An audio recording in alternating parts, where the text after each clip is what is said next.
leeches, degenerates, ambitious folk, learners, clock punchers, all y'all guys. All y'all look alike. No, I'm playing. Welcome back, guys, to episode 40. If it's your first time in, this is the Swift and the SwiftUI Learnalong. I am your host. Just call me Mr. Oat. My full name is Enor Oat. But you can call me Mr. Oat. Or just Oat. Or Enor. But it's not Eeyore. You know what's fucked up? Let me just tell you this real quick. My real name is Nico. Well, it's Nicolas, but Nico. Okay, I go by Nico. Man, okay, me and my girl went to the mall, pick up some shoes yesterday. We go to Chick-fil-A. It was not very loud. There's maybe, 12 people. For a Chick-fil-A, it's not very loud. You know, we're in a food court. It wasn't packed or nothing, so everything I was saying was pretty audible, right? So the girl's like, "Can I get your name?" I said, "Nico." Just like that. Say it the same way every time. "Nico." "Can I get a name?" "Nico." Made eye contact. "Nico." "Nico."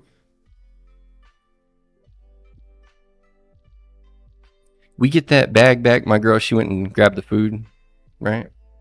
They call my name. She went and grabbed it. And then she's giggling when she sits the bag down. I'm like, "What's so funny?" And she's like, "Nothing, Echo." And I thought she was just pronouncing it funny. Like maybe they spelt my name with a K or something. Like any... Because I've had someone call me Neck before too. Back when I used to go by Nick. I was trying to be more white, but now I go by both. But it just kind of depends on how you know me, from what time period. But yeah, I said Nick, and then I got a Starbucks cup, and the name says, how they write it in Sharpie? It said Nick. Bro, why the... They're just being funny. Why the fuck would why would my name be Nick? Come on, bro. You're just being funny. And it's funny, but it's not funny. Nick. But honestly, I never thought I would, I didn't thought that would be, I swear I can talk. But I never thought that would be topped. And then yesterday happened. So she's laughing. Then she shows me the bag. That girl put Echo as my name. Echo, ECHO. Echo, that's even more egregious than Nick. This isn't a fucking video game. Why would you think my name is Echo? Well, I don't know, man. These kids.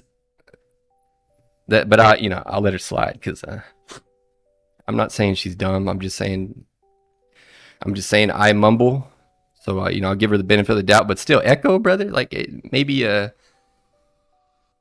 I mean, if you heard the co, right? So you got that part. You got the CO. Maybe it was just more like a fuck it. I'm rolling with the first interpretation. I don't know. More power to you, sister. But yeah, Echo and Neck, like those. Those are my two favorite misrepresentations of my name. It then again goes to show the importance of enunciating, right? Yep. All right, anyway. So if you're new to this stream, this is where we learn Swift and SwiftUI. What you're looking at is a person that has, 10 years experience in the industry working for a service company. He was an ERP. We resold the ERP package. I wrote a ton of SQL. I would say I'm expert level in SQL. Then I moved to Golang, writing some ETL jobs for a bit, but nothing close to like a full blown, what most people would refer to as full stack kind of a thing. And certainly never any GUIs other than, a JavaScript. But to me, like web dev is just a whole different animal. But in terms of like the desktop space, never written any GUIs, so that's going to be entirely new. And so the point here is I've started a company. I parted ways with the company I was with for about a decade. We ended up getting purchased. ended up getting purchased by a larger company. You know how that goes. And then, we tried. The problem was, at the time when we got purchased, I was the product director for that company. So the technical things I was involved in, SQL issues would get escalated to me. But aside from that, unless I was writing, queries for some custom, whatever, customers would come to us all the time for just custom jobs or routines, background procedures they want to run, stuff like that. When I wasn't doing that, everything else was, centric to the product, developing the product, getting feedback from customers, feature releases, reporting bugs, lots of interaction with the customers, and then taking that, working with the developers, working on the design, distribution, did some cool Docker stuff to kind of boost our methods of distributing the software, because it was an old school Visual Fox Pro application, if you can believe that. It had a SQL Server backend. So, it was pretty old school. But my point is, I worked in and around software a lot, and the biggest value I got from those 10 years was, I must have gone on, I lost count, but I must have went on site to at least 350 manufacturing facilities, because I would go there and train them on, I would go there, learn their processes.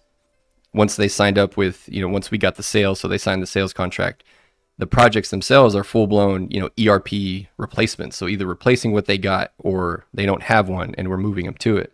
So there would be this initial visit where we go on site, we learn all their processes, like literally from start to finish, from the perspective of every single department head, if you will. Because we have to map all these things to the software, and much of what we did was tied directly to federal law, meaning like there was compliance under the umbrella of FSMA, the Food Safety Modernization Act. That was the only reason that company existed. And FSMA created a lot of, basically a whole sub-industry in software for traceability. Anyway, that's where we cut our teeth. And so I took all of the pain points from my interactions with those customers. Now I want to build a solution under my own company and sell it back to them. Pretty simple. So I know what problem I'm trying to solve around MRP. So I won't go too deep into that, because we're going to build it on stream anyway. So if you are interested to see what the hell I'm talking about, that we're going to get there. But anyway, that's the, I want to just make it clear that's the motivation behind this stream, not to be an influencer or whatever. Because I can tell you from the past 3 years of I'll say slowly learning, because I was hesitant to be, well, that's not important, whatever. The point is, I've consumed a whole fuck ton of content around programming, from video formats and books and live projects like on Manning. Those are really cool, by the way, but all kinds of stuff. And so I can tell you that, if nothing else, I have a great perspective on what good educational material is. And so the reason I'm saying that is, anybody that's watching this stream, just know that, obviously, if you can see my stream, it's clear that I'm not the one teaching you. So this is a little different in the sense that I'm not teaching you something, you're learning along with me, hence the namesake, the Learnalong. But that's important for me to point out, because I think, no shade, it's nice that there's a lot of information that's free, but I think that the vast majority of the free information you can get on YouTube is not, unless you're not already an experienced developer and you're just looking for one little nugget, which I don't know why you would be looking to a video for that, but you might be. So I'm going to give it some condition by which it could be valid. But other than that, like if you're new, you're not learning shit watching those videos. I bet you there's a lot of people just like me, even though it's not fun to admit. I bet there's a lot of people that have wasted a fuck ton of their time buying video courses, just thinking they could learn by osmosis. if you just expose yourself to enough video content, enough recorded content about a thing that you're excited about, but don't want to sit down and actually fucking do it. I bet you there's a lot of people that did that, because I did that for a long time. And part of the issue is not getting, like, I think the overall, it's been to the detriment of the teaching discipline that there's so much free educational material on YouTube, because for one, we all know nothing's truly free, right? So you're giving up your time to look at content where there's an inherent conflict of interest. What do I mean by that? Well, I'm just saying those influencers, it behooves them to make everything streamlined and watchable and consumable. It's not a long form content. Normally it's what, 15 minutes, 20 minutes, maybe an hour. But no matter how long it is, there's some exceptions, like Ben Awad. He's done some really 13-hour, no bullshit, build it in front of you. That's awesome stuff. If stuff like that, if you can find it, that's awesome. Other than that, anything that's really anything that's getting edited down, you're getting a diluted sense of what it looks like to build something, and you're not going to learn that way. You're just not. It's not valuable. But it feels good in the moments, right? It feels good, because then you can go and talk about it, and you just talk about, really and truly, you're not talking about what you know, you're regurgitating what somebody else explained to you, but you don't know it well enough to really even speak to it beyond that. And so people get into these tribal things about stuff they really don't even understand, that they don't build themselves. It's really quite strange. It's not just with programming. Obviously, this applies to many things. Sports is another big one where people do that kind of tribalism. But anyway, my point is that is not what this is. And so it's important to me to point that out, because I'm not interacting directly with the chat. I'm literally learning this stuff for the first time on the stream, and the whole learning process has been on the stream, and it can be brutal at times. So I just want to level set with you too. But the point is, we're going to work through this book. Okay, we're almost through this book, which is awesome. Yeah, it felt like the end would never come. Not that it's a race, but damn, it's a big old book. After this, we're going to do a SwiftUI course. Again, not taught by me. You'll learn with me by virtue of another course that I purchased. And then after that, we'll do some data schema design for the API and for the app itself, for the local onboard storage component.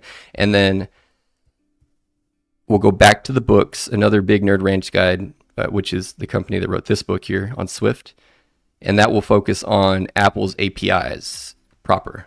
So for iOS and macOS and Metal and I think a few other ones. But so that is the intention. I got laid off February 15th this year. Well, thankfully, thank you, Lord. Got another job already, but I don't start till we were negotiating salary, whatnot, blah, blah, blah. And I said, you know what, brother? Because I was supposed to start Tuesday. But I didn't want to. We got so far into the stream. Swift has really been impressing me. I like it a lot. I really do. I didn't feel this way about Golang. That was the last, general purpose programming language that I was writing, like I said before. I picked it because of the marketing. I'm not gonna lie, the simplicity. It's simple. But I didn't know what simple meant in the context of programming. And so it was interesting to discover that, well, because it was my first language, I didn't really know what I was missing out on, right? But now I can see, after going through this book with Swift, I'm kind of shocked at how, boy, you're not lying. It is simple. In my opinion, Go is simple to a fault after seeing the things that Swift can do for you. That's built just into the language. Not saying one's better than the other. I'm just saying I would rather write Swift. But sometimes you just don't know. You just don't know what you don't know. But anyway, yeah. There's a lot of there's a lot of shortcuts that you get in Swift, and I think they do it in a nice way where you're still able to have the lower level control. And as far as I know, yeah, I have not done these benchmarks myself, but Swift is, it can be mentioned in the same breath as Go, but really and truly, it should be faster than Go. Unless your code is just kind of dookie, but I think in the general sense, it should be faster than Go, which is another upside for me because there's no garbage collection. Swift is using automatic. My mouth be dry than a mug, like my phone. Not playing, babe. But automatic reference counting is what it stands for. That's what we covered yesterday, for the most part. And then we got into what do we even? Oh yeah, custom operators. So we kind of spent the whole time on this example. So yeah, property wrappers are now the next official section. So we're just going to jump right into this and just get it popping, brother. That's all I got to say about that. So yeah, so before we start, just make sure you drop a sub or whatever service you're watching this on. I'm not sure. Jared, where are we going to 4 now? 5? 4? Okay. Yeah, but I would appreciate it. I'm going to be around for a long time. I start late a lot, but this stream the official start time is 11 a.m. for X amount of hours. I'm going to get better about that, but I have been very consistent. So if you like what you see, drop a like, give me a sub, and then we'll just draw this thing out. And then also, yeah, feel free to drop a comment for my next stream. It's going to be a ways out because we still got a lot of Swift to do, but I'm thinking either Odin or C, one of the two. Both very cool. If you have an opinion on it, let me know. Otherwise, let's get into property wrappers.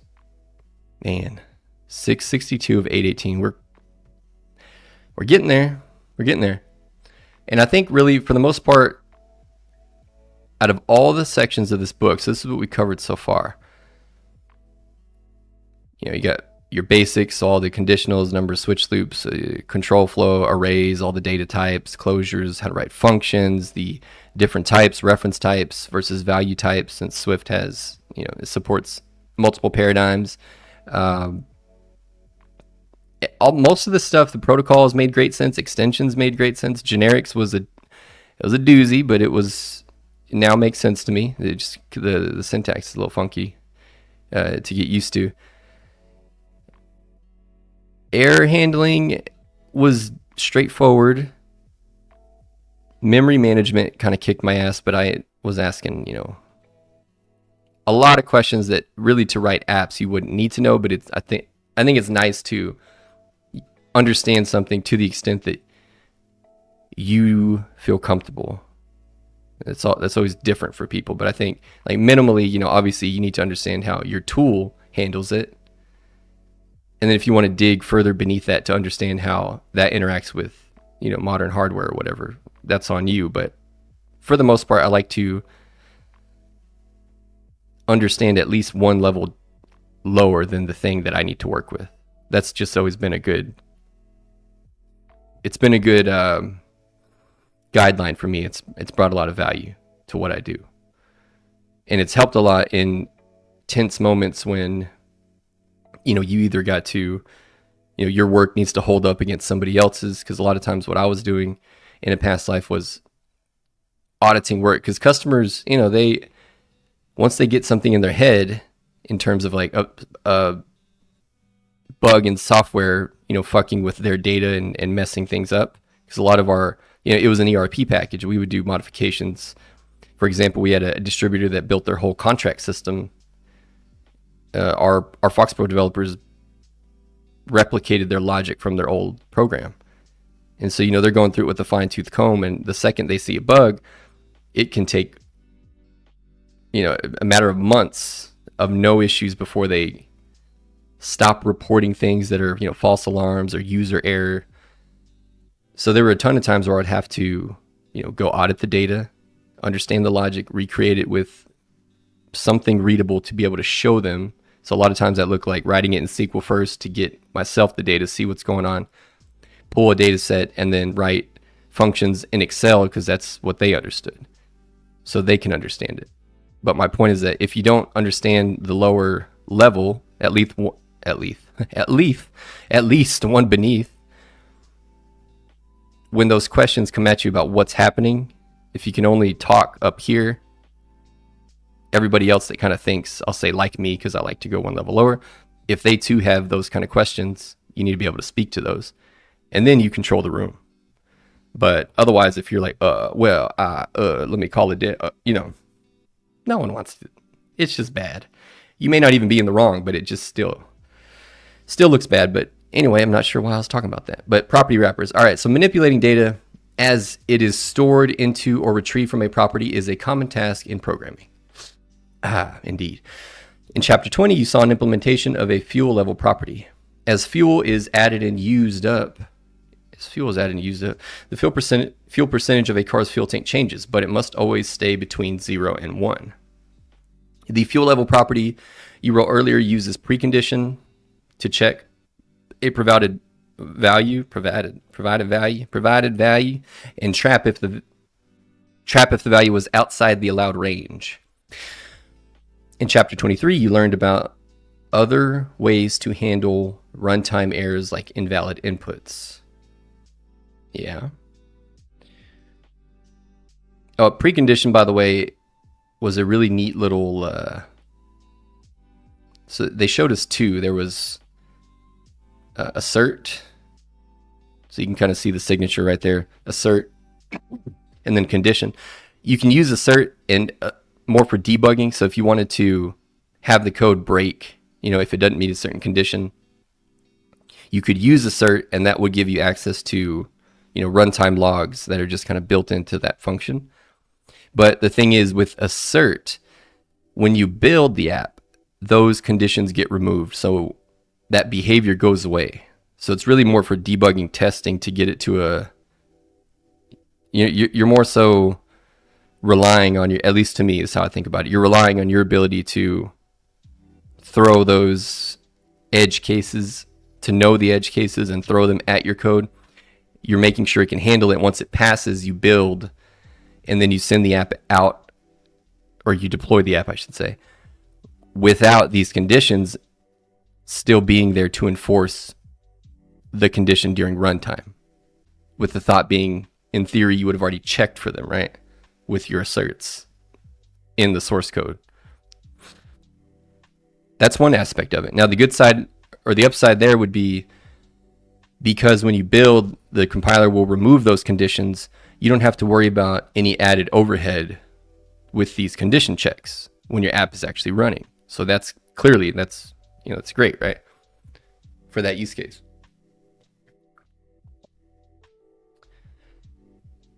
If for some reason you really needed to, like within the, I don't know that it'll work here, but even like inside a method, if you needed to apply a condition and you wanted it to stay after you built, this would need like an expression after, but I'm just trying to show you where it would be, where in the code, because you can stick it basically anywhere that a conditional can be applied. Once you do a precondition, those will stay there even when you build. So like the assert, except it stays once you build. And so they gave the example, which is a good example, of F&O, like finance and operations, basically ERPs again, right? Like anything that's controlling monetary value of something probably might be a good idea to have some level of, those guard checks. So that might be a good application for that. But that's what precondition and assert was. It was just a tool that the Swift standard library provides, depending on your use case, to enforce some condition at any given particular point, in the code. Okay, so there was another one too. There was, I don't remember. There's a third, but I believe they said it was outside the scope of this book anyway, so it's not important. The fuel level property you wrote earlier used precondition to check a provided value and trap if the value was outside the allowed range. In Chapter 23, you learned about other ways to handle runtime errors like invalid inputs. But what if that didn't stick well. We probably have to, but we'll be writing plenty of that anyway. But yeah, the error handling was Straightforward, but a little chaotic. Okay, but what if you want your code to simply replace values less than 0 with 0 and values greater than 1 with 1? You can implement a computed property coupled with a private stored property where the get and set blocks of the computed property change the stored property's data. That might look like this. Okay, I guess we're still adding to this code block. Didn't say otherwise. So struct car. How now, brown cow? Car. Private. So private meaning outside of this source code file, this variable cannot be accessed. Our fuel level storage, store at. It's of type double and default value of 1. And then regular variable, mutable variable, fuel level, also type double. This has a getter and a setter. So set fuel level storage. It's equal to max min. New value being implicit. So that's just provided to you. You can also name it, but you don't have to. And 0.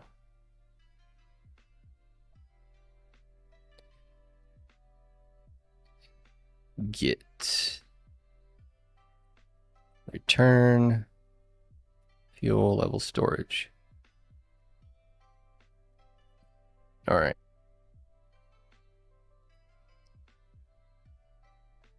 Is that all you wanted me to? Yep. Okay, so what do we got? 2 properties. One's private, fuel level storage with the default value, and then a mutable fuel level with a custom getter and setter. So when we call it, we're going to get this returned.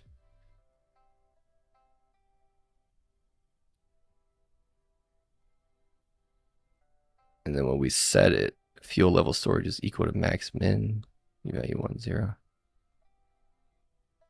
I'm not sure how that would work, but I guess we're finna find out.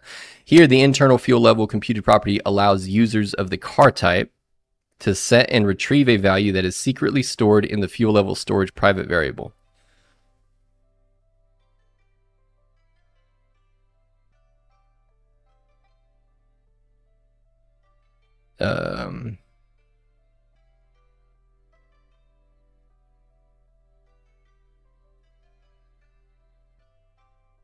Oh, okay. Defaults to 1, but, and then through this variable, we allow fuel level storage to be set.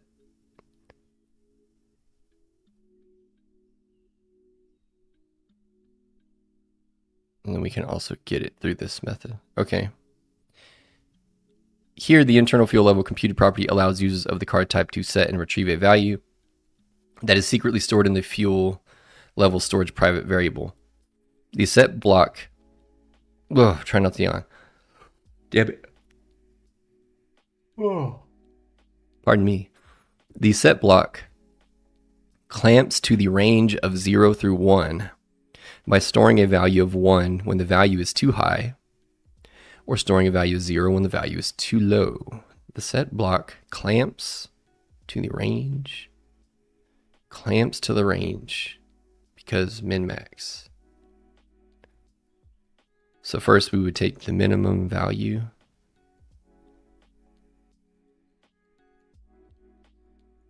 Wait, what is this doing? So it's a generic, takes any type, TT, and it returns the type where the type is conforming to the comparable protocol. We just covered this yesterday. Comparable meaning, you have to implement the equality operator and the less than operator. Yeah. So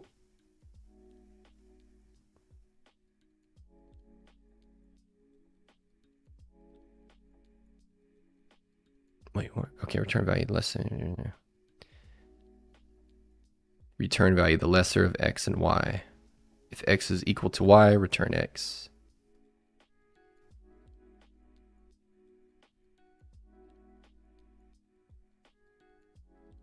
Okay. So that makes sense. So if the new value is less than 1, return that. Otherwise, return 1.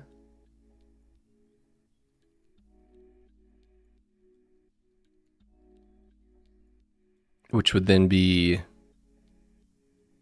oh, then whatever that value is, take the larger. So if it's greater than 0, make that fuel level storage.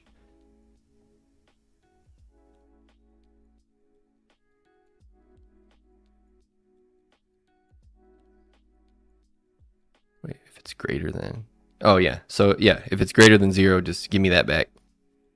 Otherwise, make it 0. Okay. Okay, so then, unfortunately, the set block clamps to the range of 0 through 1 by storing a value of 1 when the value is too high, or storing a value of 0 when the value is too low. Okay, that makes a little more sense now. Unfortunately, this approach clutters the defining type. It also is not reusable. What if you need to store the percentage completion of a task? What if you need to store the percentage brightness of a light bulb? Despite the formulaic nature of the code above, you would need to repeat it everywhere you need to clamp a value between 0 and 1. In this chapter, you will learn to use a property wrapper to define a reusable abstraction for manipulating data coming into and out of your properties. You will learn to use a property wrapper to define a reusable abstraction for manipulating data coming into and out of your properties. For manipulating data coming in and out of. Okay, so these interactions then. Okay. Cool. Sounds complicated. All right.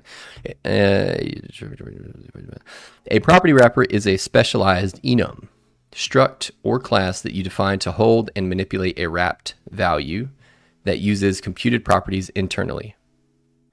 You can wrap a stored property of any other type in an instance of your wrapper type. Ugh. And your code becomes much less cluttered and more readable as a result. To understand this process, get started with an example. Yeah, what the hell are you talking about, brother? Defining a property wrapper. Create a new macOS playground named percentage clamping. Oh, shit.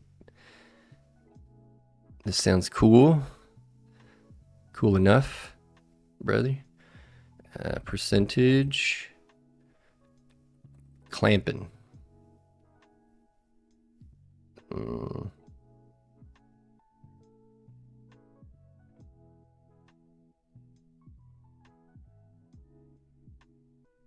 I guess here's fine. Doesn't really matter. Get rid of the oldie.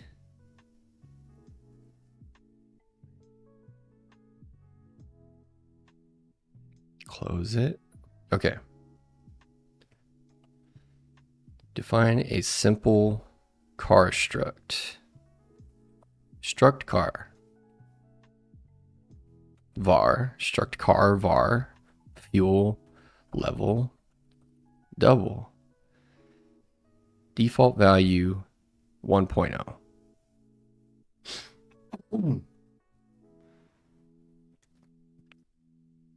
Hell yeah, brother. And then var my car. My car is equal to an instance of car, no arguments there. So we just make it an instance and a car there and here. So my car, we initialize that, which would have a fuel level of double. And then we go my car dot.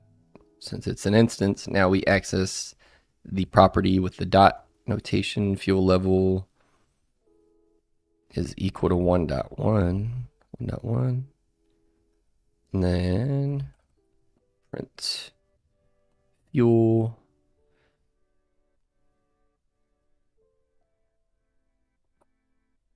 my car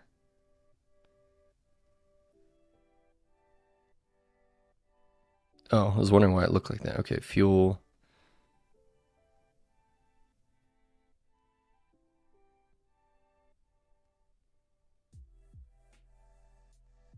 Command, Shift, Enter.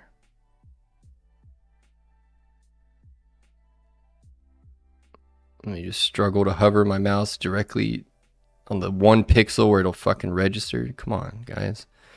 Okay, so we got fuel 1.1. Because... Oh no, I thought this was the old code. Okay, we haven't started yet.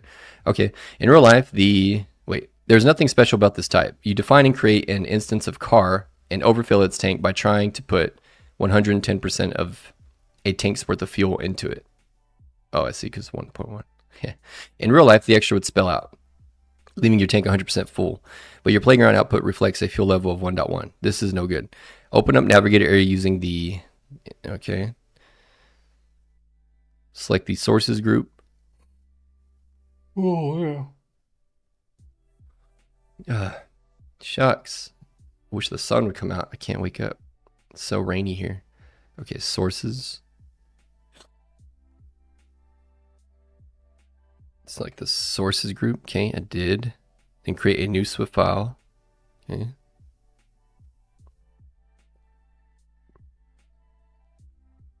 Percentage.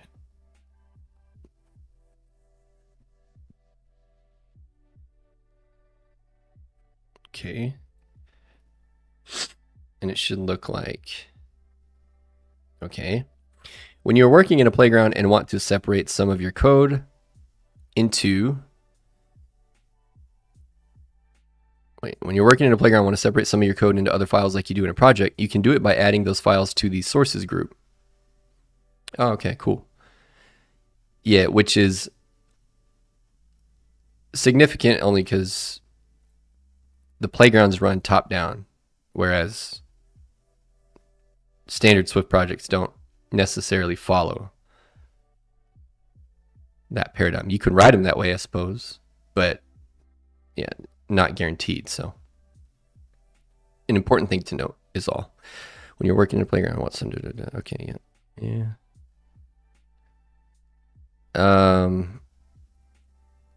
Where's my... Oh, this is a .swift, not a .playground, so I don't have the... Okay. Interesting. Note that when you do this, any declarations in your sources are compiled into a separate module from your main playground content, so they must be declared public to be usable by the playground. Okay. Now it is time to define your property wrapper. In %Swift, define a property wrapper struct to encapsulate logic that uses a computed property to set and retrieve the value of a private variable, similar to the sample code you saw earlier. Define a property wrapper to encapsulate logic that uses a computed property. Okay. Oh, we got this annotation now. We've not seen this other than, or no, we saw one, what was it? E. I think it was that annotation there, but either way, okay, property wrapper, public, struct, %. God damn, is it Java? Shit. All right, so then private, var, storage, double.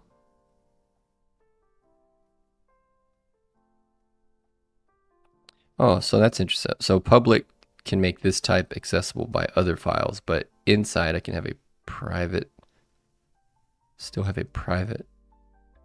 I thought you couldn't do that. But what do I know? All right, public, init, wrapped, value. So we're exposing this initializer to other source files other than just the file that we're in. So we could call it from our main playground. It'll have a single parameter, wrapped value, and it needs to be of type double, is what we're saying. And storage. It'll set storage to equal the max min. Okay, I see what they were meant earlier now. Max min wrapped value, comma 1, comma 0. Okay, and then we have one more public variable wrapped value double set. I'll be right back. Hold on one sec.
All right, my bad, money. Had to I go grab these alcohol wipes. So annoying. I'm not sure who's been eating jelly donuts over my keyboard, but not appreciated. God damn. I have a feeling though the guy that did it probably looks a lot like me. Yeah, there's nothing more annoying than sticky keys. Other than like a goopy mouse ball, but you know, who has mouse balls anymore? Yeah.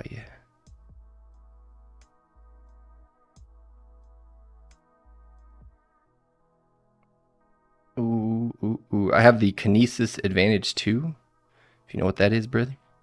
Highly recommend. No, I'm not an affiliate. It's just a good ass keyboard. It was $400, but I'll tell you something. I probably spent that same money wasting my money, about $400 on other products that y'all see this thing. If y'all watch the Primeagen, it's the same one. Not why I got it, but I know that he uses it too, and it is great. I never had wrist pain until I turned.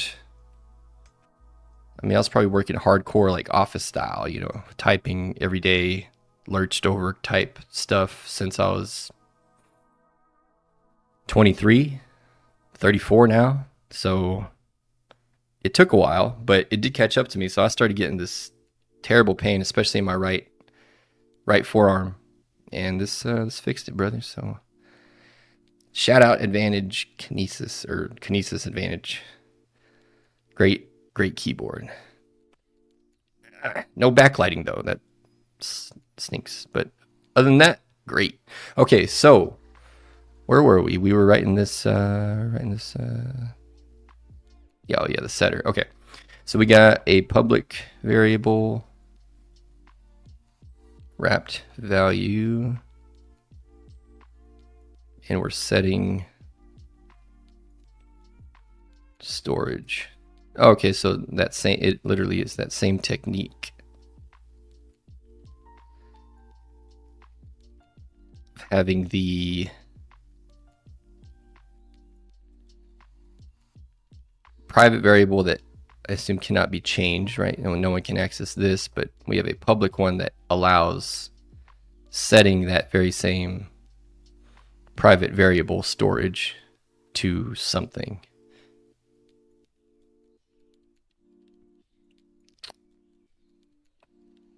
For some reason that I don't understand yet, but we'll get there. So get and return that same value, return storage. Okay.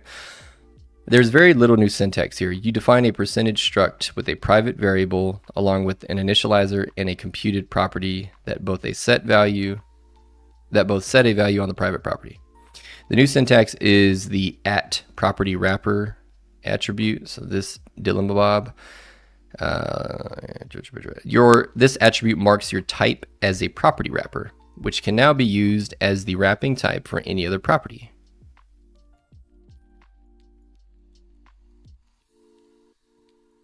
Okay.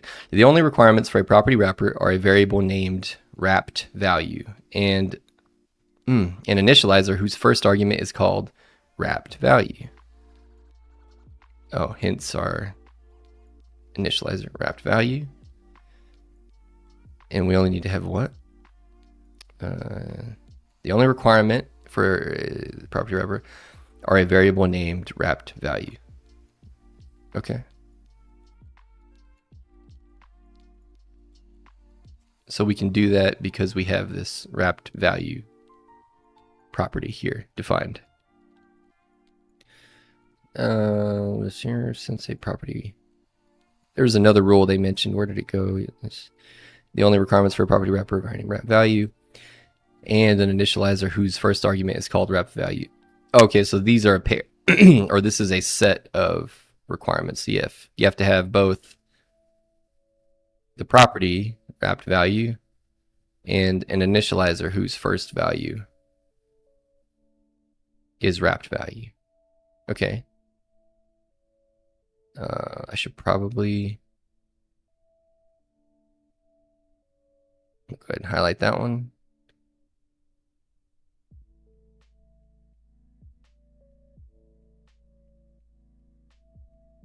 And we'll take it to the board. The board, by the way, at some point before we finish this book, which won't be long, I'll start sharing with you guys. I need to edit some of these, but this board, these are all concepts that we've covered.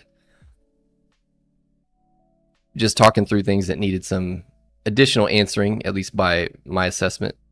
So we go to ChatGPT, ask it some pointed questions, and anything that came back of value that I felt helped has been put on this board, and I'll share that with you guys before the book is over, just for reference point. All right, let's see.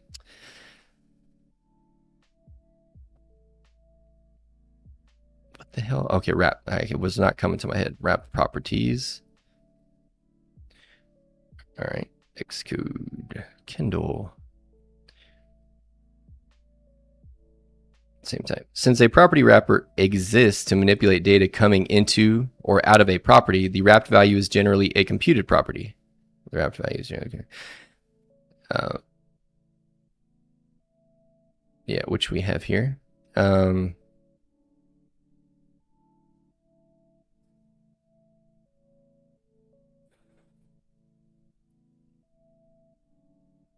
I need to try and remember what.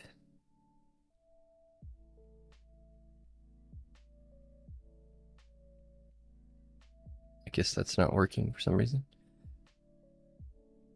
But I just need a quick refresher on what exactly set is doing.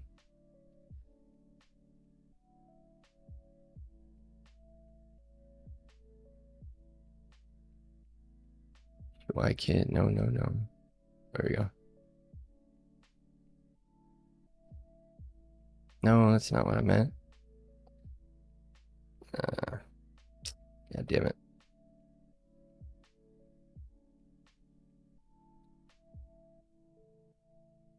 Set. block properties.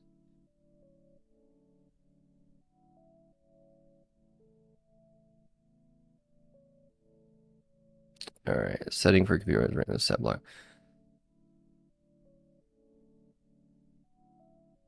Name second functions.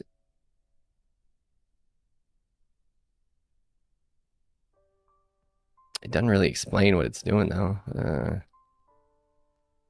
With new syntax, use no coalescing. No. Oh well. We know where we can go. A quick description. Can you describe?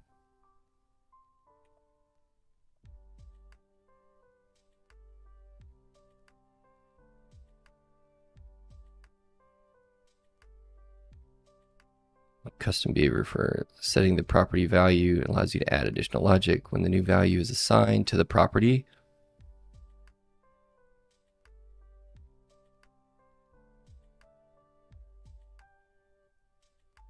Now you can, okay, so what is the difference between set, will set, and did set?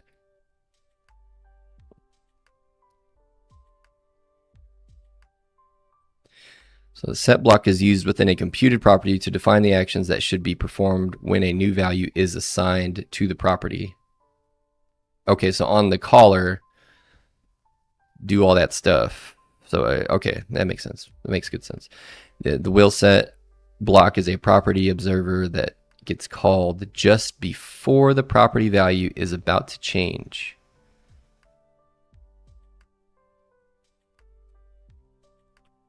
Before the property observer that gets called immediately after. Oh, okay. Yeah, see, for that kind of stuff, I mean, fantastic, absolutely fantastic.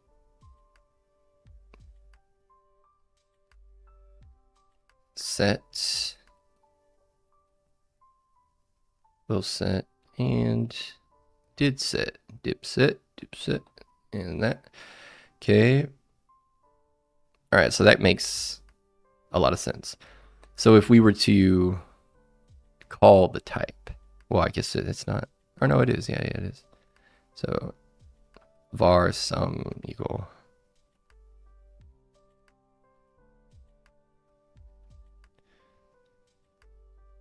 Is that, can I do that?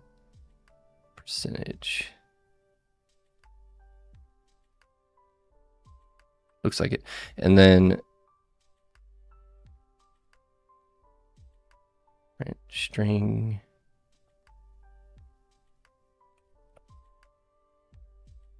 describing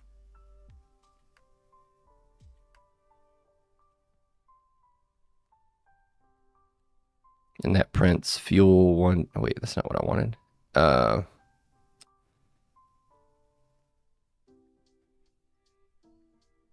Oh yeah. Okay, so if we call, can I do this sum dot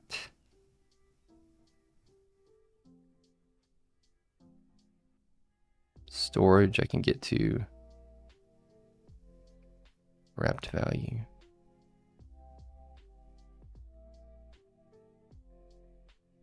Okay. But I can't, oh wait, but I want to see, can I get to, I can't get to storage.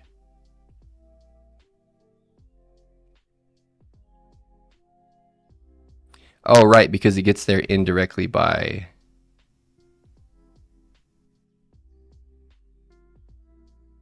here. Okay, never mind. I forgot the thing that I just read. Okay, so that's that. So that makes sense. Then let me go back to, oh, it's page 666, brother. Oh, hell no. Okay, let's see. Double 1.0, look at your player.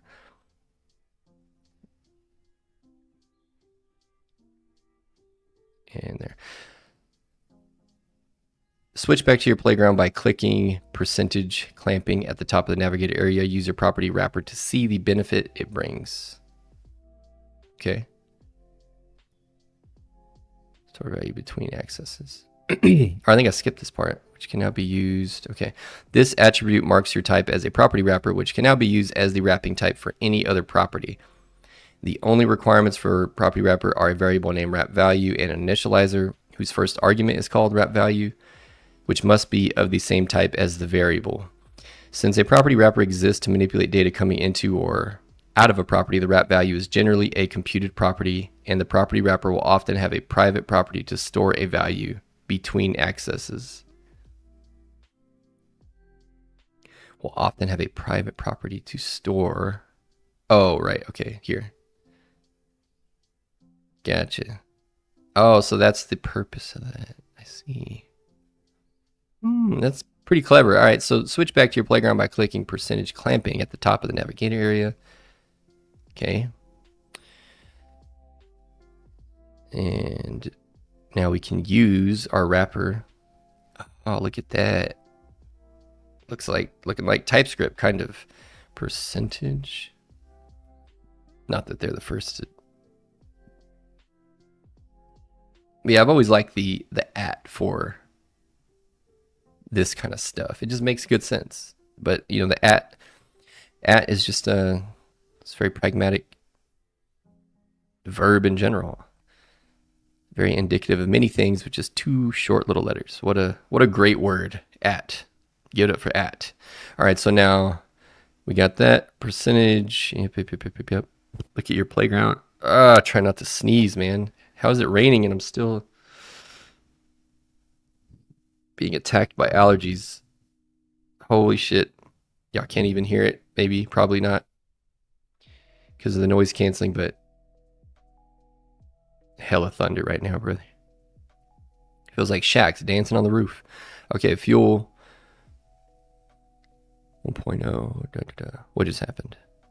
Look at your playground output fuel. Your property wrapper is successfully clamping the fuel level to be between 0 and 1. How?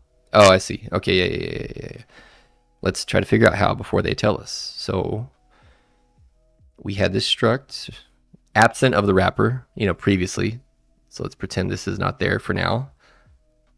This was our normal old property. It's a double, default 1.0. We then initialize an instance of that type, car. Then we say my car dot fuel level. So we can change it since it's a var. Say now it's equal to 1.1, and we would print that line, which pulls the value that we just put here, and it was saying fuel 1.1. We added the type wrapper. Now it's only saying 1. Why? Because because we're wrapping fuel level, which means whatever we pass to fuel level has to interact with the percentage type that we defined. So if we go here and we think, okay, we pass in 1.1, we would initialize with this. So this is what we would actually call to initialize it. So whenever we do this, when we set it equal to an instance of the type, if we don't specify, then we get the initializer that we defined for it. Actually, that's the only one that we can use because there's not others. Yeah, you can't just give it anything if there's one defined in there. Otherwise, you have to give it everything. Yeah, that's right. Okay, so then that's our only choice. So here's the double that we pass in. So we would pass in 1.1, which would set storage for the instance. Storage being here, the private variable. It would set it to, let's see, this would be, the wrapped value would be 1.1 and 1. Min's going to take the lesser of the two, so it's going to take 1. And then max will take between 1 and 0. It'll take the greater of the two. 1 is greater than 0. So it returns 1. Hot bibbity. And then because we, my car dot fuel level, print the fuel level. And so since this, passing in 1.1 to this gives you 1, this gets set to 1 instead of 1.1 in the instance, and then it returns storage, which is now 1. Makes sense to me. When you declare a data structure as a @ property wrapper, that type can then be used with the @ symbol as a custom attribute.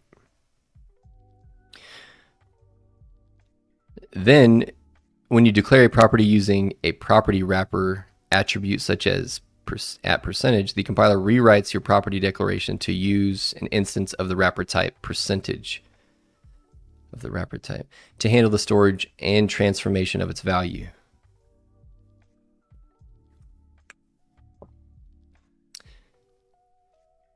In this case, the compiler takes your fuel level property declaration @var fuel level double, so this thingy, and rewrites it at compile time to something more like, and so I'm breaking the cardinal rule only because this is just an example. That rule being we don't copy and paste around here. You got to type it out. You just got to do it. You must. Private var fuel level. Oh, I see. So that's what it's, so this is for convenience, but in actuality, the compiler changes it here into this private var fuel level.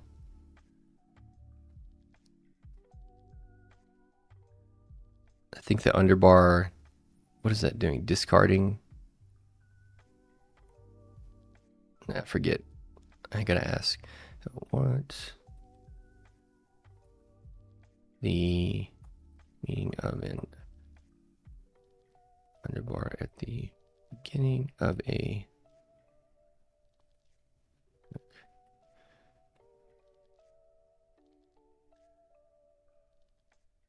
God damn it. Something.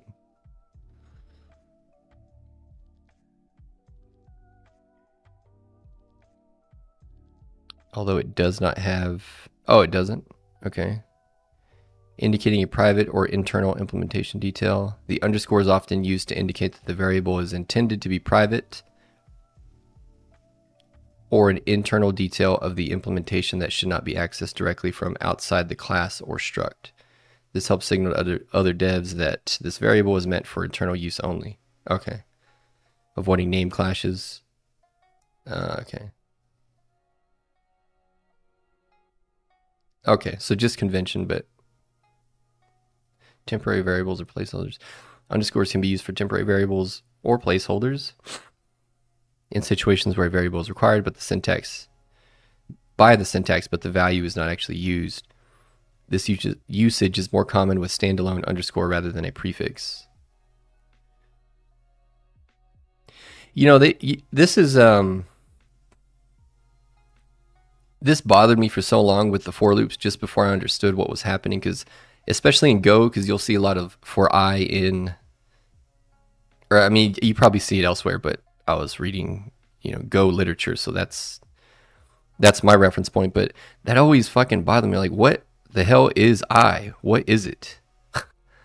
But it's not any. It's an iterator, but it can be named anything, and it's such a small thing, but it really got my goat, because you really have to ask pointed questions a lot of times, because a lot of times the books will just kind of assume that you know that. And it's those little things that it's why I'm so anal about understanding everything that I feel like I need to understand to make it make sense, instead of just saying, oh, okay, that's just how it does it. Because those little gaps pile up, and when something isn't making sense, you know, you skip some detail. There's something you didn't fully attack in terms of your understanding. That to me is how you know that, you know. And that's why learning takes so long. You have to put in so much time into it, because there's just so many different concepts to tie together, even within, you know, the span of a single block of code. But yeah, okay, so anyway, this is the compiler output for whenever we use a property wrapper annotation. And the underbar is simply convention, so that lets people know that it's private, and in fact it is. Okay, so then it equals percentage, so it's an instance now of the percentage type, and we're passing in a 1.0. We have a single property, fuel level, a getter. So when we call it, we return fuel level. Well, we return the wrapped value. But when we set it, fuel level dot wrapped value is equal to new value. What? Equal to new value. Oh, so it would be set to 1.1. No, to 1. Yeah. Interesting. Oh, okay, my bad. Default of 1 here because that's what that is. Okay. And it would still pass through the type. Okay, so that, yeah, but that's not really important because the compiler's writing that for you. Anyway, it's not what we have to write. What we have to write is this. So first, the compiler synthesizes storage for an instance of percentage using fuel level's default value of 1 as the argument to the wrapper's initializer wrapped value. The compiler synthesizes storage for an instance, meaning memory of an instance of percentage using fuel level's default value of 1. Okay. Okay. Then the compiler rewrites the fuel level property as a computed variable whose setter and getter store and retrieve its value using the wrapped value property of the percentage instance. Okay. When you set the fuel levels property, which nothing's changed, so I'm just saying okay only because we already stepped through what this is doing, and that's all it's saying that it's doing right there. Wrapped value property of percentage. When you set the fuel level property of my car to 1.1, its synthesized setter assigns 1.1. Yeah, so you passed it in 1.1, so it makes it initializer 1.1. Yeah.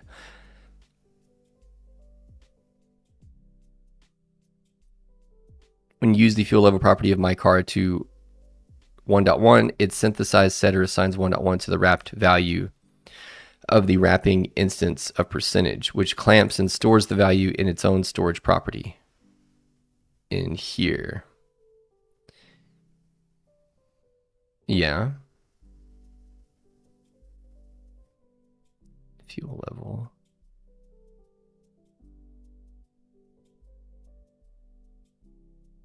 Oh wait, I was already there. Yeah, okay. Fuel level. Storage. Okay. And it just clamps stores value. When you set the fuel level property to 1.1, its synthesized setter assigns, what is this synthesize? It just out of nowhere started I just want to be sure so I can just think of it in the right way. But in the passage below, a Swift lane. Why is my, maybe I need to wash. I got hair gel on it. I don't even have any hair, brother. Where the fuck is this coming from? In the passage below from a Swift lane book, what is meant by synthesized?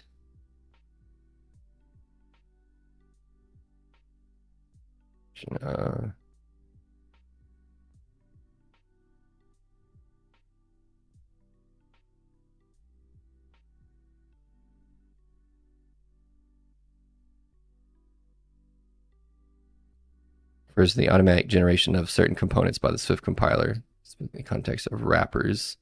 It means that the compiler automatically provides a default implementation for the setter Okay, so like it's code then. Okay. Yeah, okay. It is code. All right, so then okay. That makes sense. So they're talking about source code that would get added by the compiler as a result of your written source code. Okay. Um, where was I? Find the compiler. No. So, when you read from a car's fuel level, its getter reads the wrapped value of the percentage instance. When you read from a car's fuel level, the car instance, its getter reads the wrapped value of the percentage instance. It reads the wrapped value of the percentage instance. Why is that? When you read from a car's fuel level, and they said it's like private var.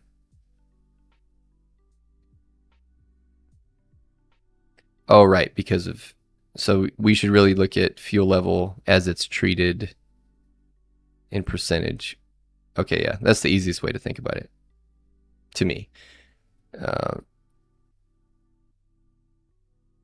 And then we just follow that logic because it's of that type. Okay, yeah. I mean, that makes good sense. So yeah, I really do like this at here. Then again, you could use like a trailing closure for this too, which I think is easier. Unless you're just a really typed kind of guy, you know, you just love types everywhere. And then they go by the effect is that now at your usage site, you get simple looking fuel level property, and the percentage machinery behind the scenes handles its storage and value clamping. Yeah. This being the value clamp here and the setter. If we're setting it after the fact, after we create it. Where did it go? Let's see. If you store a value outside the range of 0 to 1, the value will be clamped into the range. But in this file, you do not have to look at or think about the logic that manages that behavior. I see. The presence of that at percentage property wrapper attributes also serves as a visual reminder to you that this property will clamp its value using an instance of percentage. Yeah. All right. Holy shit. Big ass thunder. That must be close. I saw that flash. Sound came almost instantaneously, brother. All right, so if the stream cuts out immediately, you know what happened. So yeah, don't bother coming back because I'm gone, baby. Find a new Swift stream. Carry on my legacy. Build apps in my name. Okay, first I used to be deathly afraid of tornadoes. I mean, I'm still afraid. I don't sit and worry about them now. I used to. The movie Twister fucked me up, but yeah, living in the Midwest, boy, you better worry about them. Shoot. Okay, so first the compiler. God damn it, why do I keep rereading that?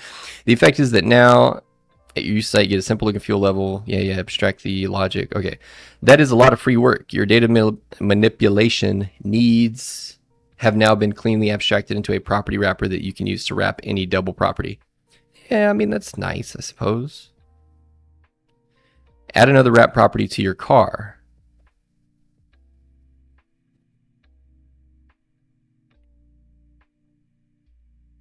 Let me just ask real quick. What could be viewed as alternative solutions to property wrappers? Because it's feeling a lot like could just be a trailing closure, even an enum.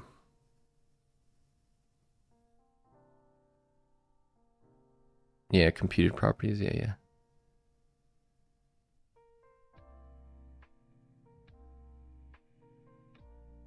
Helper functions. Yeah.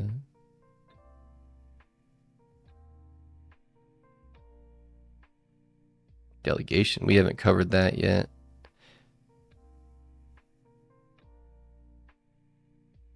But I guess if you didn't want to write, like if you didn't want your stuff to look like this in the main code,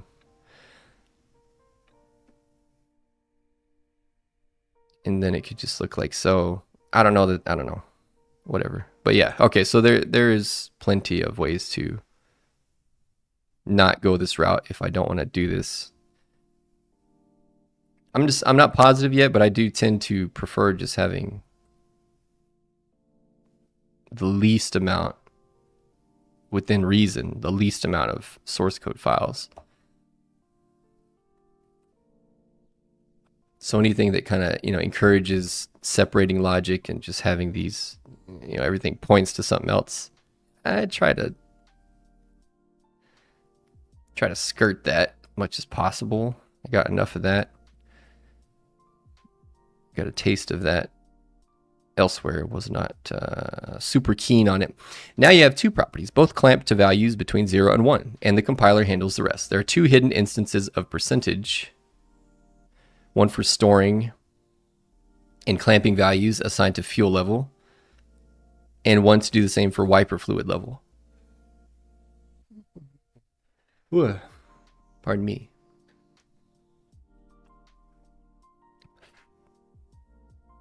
Okay. You have two properties. There are two hidden instances of percentage. One for storing and clamping values, and one doing the same. Okay. Now they're saying hidden because this is private, or why are they saying that too? There are two, or why are they saying hidden? Hidden instances of percentage.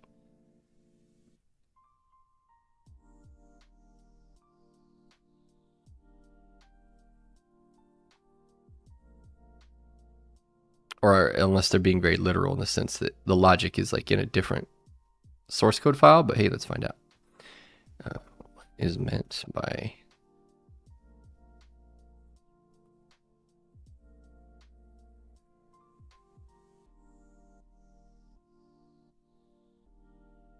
okay, yeah, that's what they meant. So they just meant the code is elsewhere.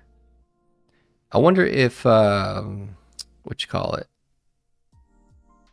Does GD work here? If I do, does not. Bollocks.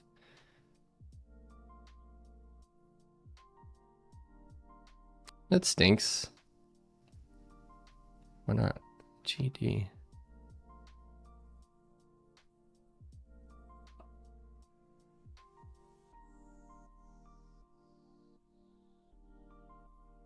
Oh wait, I'll do it here. I'm a dummy. Okay, GD. All right, it does work. My bad. Cool. All right. Then maybe it's not so bad. Because a lot of it is, or a lot of that opinion is based around the editing experience. So, yeah. Maybe Vim is not ultra trash. No, I'm kidding. But no, these little, you probably can't see them, but I mean, I'll be honest, I heard nothing but terrible things about Xcode. I've not been ultra impressed. I really like Sublime. Fight me, whatever. But yeah, Xcode having these little commands in bold and then like in light gray, they tell you what they do. It's not every Vim motion, obviously, but that alone has been great and exposed me to a lot of usefulness. But yeah, I would never want to use like NeoVim, for example. Not because of all the bullshit, although I agree with a lot of the bullshit, meaning like I don't want to fuck around my config like that. Definitely not. I agree with that, but that's not why I wouldn't use it. Mainly just because I like GUIs for the most part, and if I want to grab my damn mouse, I realize it has mouse mode, but it's not the same thing, So it's nice having menus and whatnot. And so to me, having Vim motions, at least the more useful ones inside of your IDE, which I know like Sublime had it. I never used it, but if it had it like this, I would definitely use it. This is very helpful. That's all I'm saying. Now you have two properties, both additional configuration. Sometimes bosses or coaches ask you to give 110%. Some amplifiers go up to 11. Your property wrapper should support scenarios where the developer using it wants to allow the upper bound to be a value greater than 1. Switch back to percentage Swift and add an upper bound property to percentage. Okay. Let's do it. Upper bound property to percentage. You will need to update your initializer and wrapped value to account for it. Okay. Shoot. Percentage. I was already there. So already there. Take a look around. Over here. All right. Private var upper bound. And this will be of type double. And then in our initializer, we now want to include that property as a parameter so we can pass it in. So upper bound, and it'll be of type double with the default value 1. And then inside, we have to use self because we want to refer to the instance itself, whatever it is, wherever it is. So self-referencing, and then we want to set what we pass in for upper bound to be equal to the value we pass in for upper bound. So set upper bound for the instance to whatever we say upper bound is. What a concept, brother. All right, so then in our wrapped value down here, we have to new value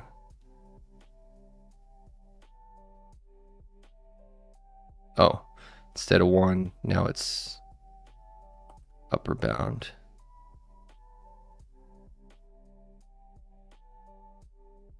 And that's because we set upper bound to default to 1, so same effect. Okay. All right. Yeah. And now we can implement for upper bound. I see. Man, sneaky. Here you add a new property, upper bound, a key that will be used as the highest value that can be stored in a @% variable. Okay. Okay. You update the initializer to accept and store a value for the upper bound, which is what we did here and here. Oops, there. Store value with a default value of 1. Last, you update the wrapped value setter to compare new values to the provided upper bound, which was this change.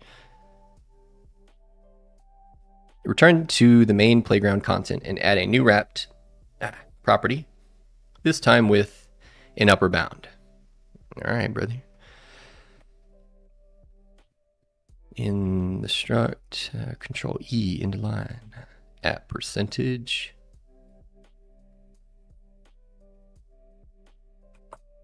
Upper bound, we want to pass in 2.0. Wait, so I'm yeah. So I'm passing 2.0. And so it should give me a fuel level of 2 for that instance. Or I mean for stereo, for stereo volume, it should be 2, yeah, okay. According to that logic, because 2 would be greater than 1, you take the greater one, that's 2. Stereo, what am I doing? Stereo volume, type double. Default value 1. Okay. Now that you have an upgraded stereo whose volume can be turned up to 200%.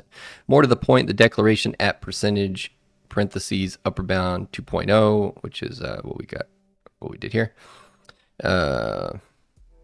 highlights more of what happens behind the scenes of a property wrapper. When Swift creates the wrapping instance, a percentage, the initializer's first parameter wrap value, is implicit and takes the property's default value as its argument. Oh, so I can't do that. Is that what you're... When Swift creates the wrapping instance of percentage, the initializer's first parameter wrapped value, so this,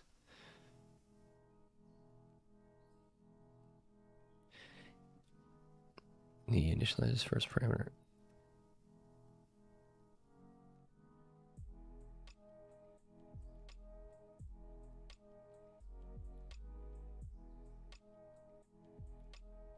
Okay, I was just curious if that would fix it, but that's not what that was doing. Okay. The initializers, so this thing, when Swift creates the wrapping instance, the initializer's first parameter, wrapped value, so here, is implicit and takes the property's default value as its argument. Any other parameters to the property's wrapper's initializer must be passed explicitly at the site of the property wrapper's custom attribute, which is what you do here when passing the value 2.0 as an argument to the wrapper's initializer. Okay, so yeah, so you can...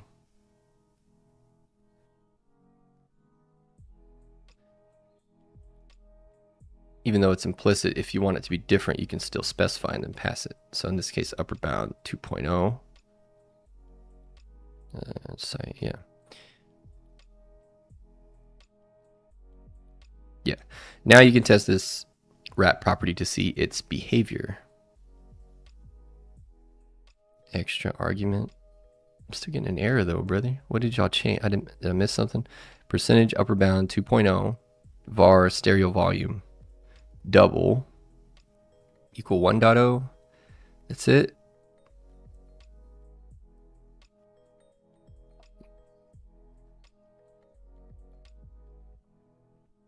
Yeah, I must have missed something, but let's see. Okay, so my car stereo volume is equal to 2.5.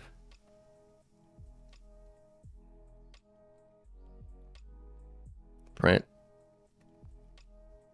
volume. My car stereo volume.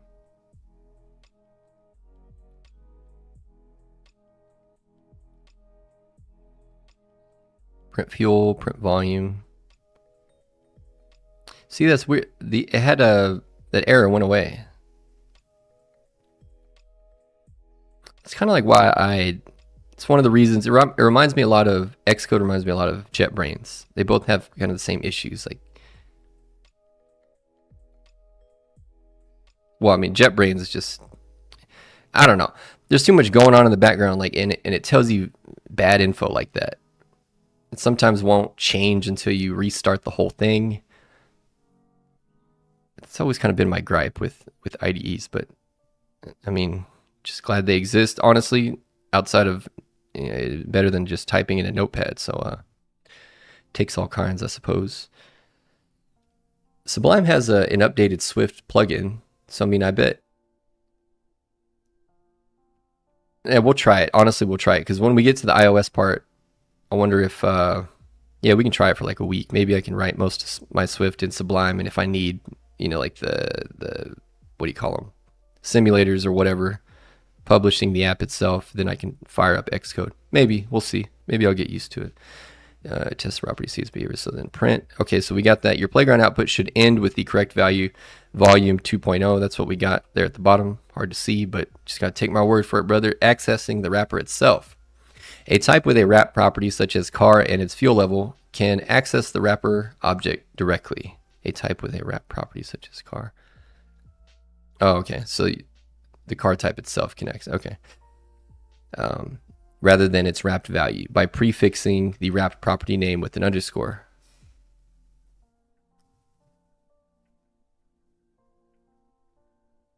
Okay, so the AI just didn't know this. So earlier we can...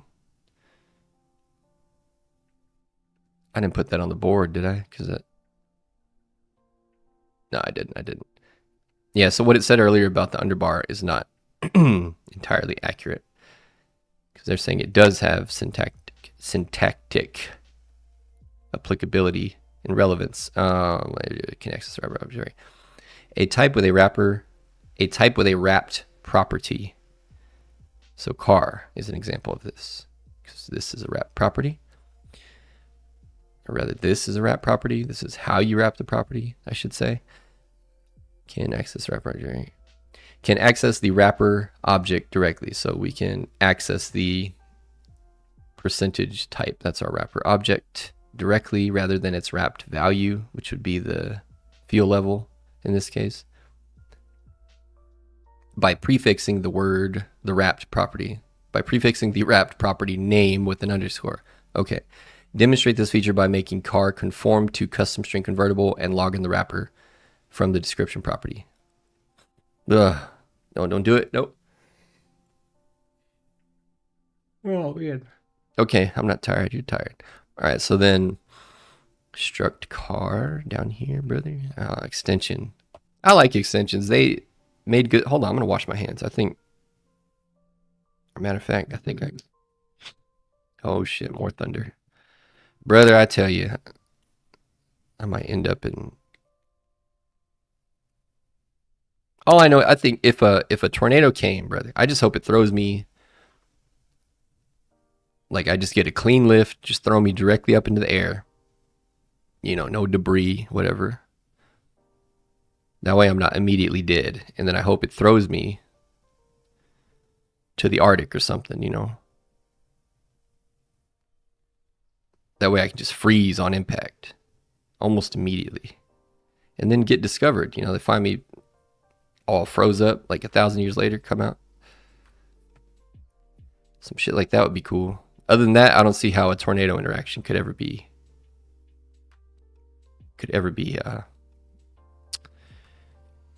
anything positive. I mean, just freaking scary as shit. Freaking vortex coming at you, containing all manner of sharp objects and little Timmy sucked up in there, and wildlife and used drug needles flying around from the hospital 2 blocks away. You know, crazy. You're really fucked. Like if you're really fucked. Tornado gets that ass. Okay, so extension car custom string. So this is how we, just like a type annotation, looks just like it and functions similarly, but it is different. But this is how we say we want the car type, or it's a way to say we want the car type. We could just do it directly on the type as well, but extension car, and we want it to conform to the protocol custom string convertible.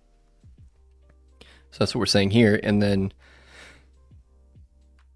we actually have to fulfill the contract, which in this case, this is the only, my gosh, why do I have these terrible hiccups? Having a property name description of type string is the requirement to conform to the protocol. So that's what we're doing here. And then return fuel level, fuel.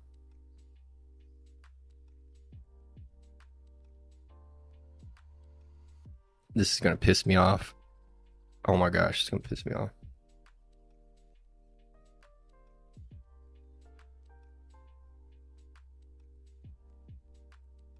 What the fuck is on my...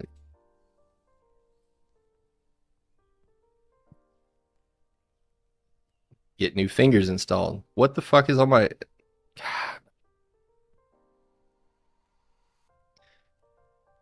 Okay.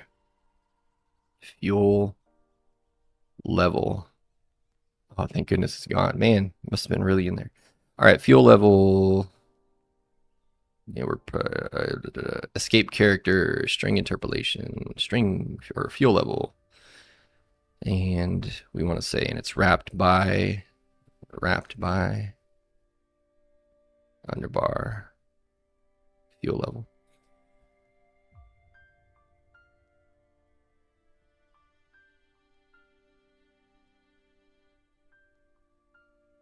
So we want it to print fuel level colon the actual fuel level wrapped by. Weird. Okay, so let's see what that looks like. And then print my car.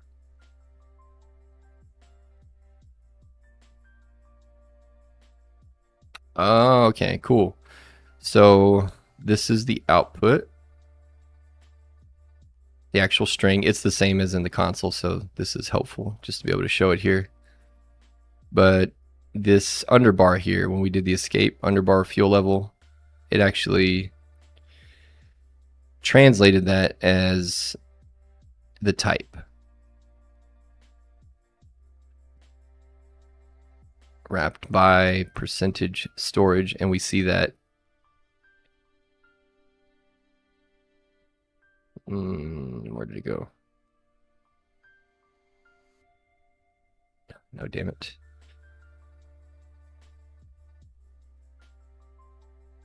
Storage and upper bound.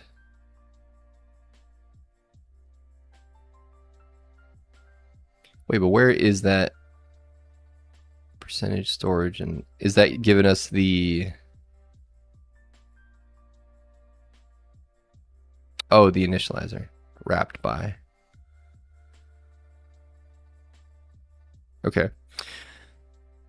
The first line of your output should show the truth of your wrapper. Yes. Storage 1, upper bound 1. And it's saying that because those are the default those are the default values for percentage.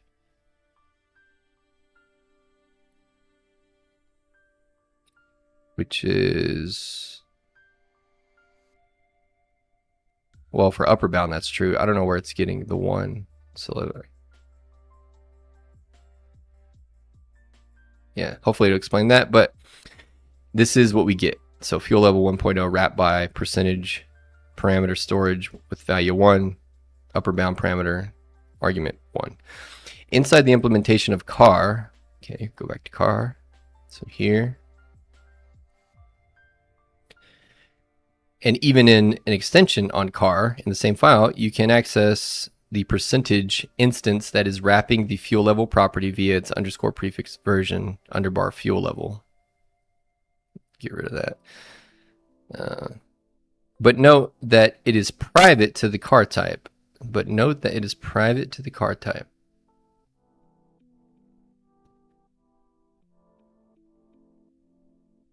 For example, you would not be able to print my car dot. Oh, okay. So I can't do this to get directly there.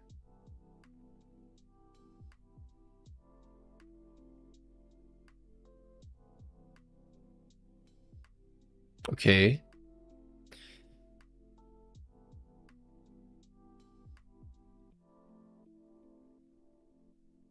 Weird. My car. Actually, wait, I needed that. There we go. Okay, print my car. So there, okay, so we can't get there directly, but we can just print the instance.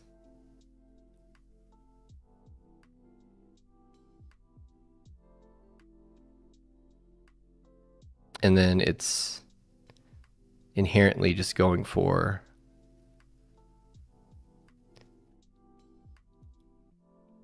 it, since we didn't specify, it just takes the custom string convertible implementation that we set for car. And that's why we get the output. The fuel level, wrapped by, and then the type. Okay, I see. The first line, what is that? Inside the implementation of car and even in an extension on car in the same file, you can access the percentage instance that is wrapping the fuel level property via its underscore prefix version fuel level. But note that it is private to the car type. For example, you would not be able to print mycar.fuel level or mycar.underbar fuel level from outside the struct or its from outside the struct or its extension, which we just tried, and that is an error. So fuel due to private protection level. Yep. Okay. Okay, so we tried it, we failed, we see it, and we believe. Now, did I skip over it? What the hell?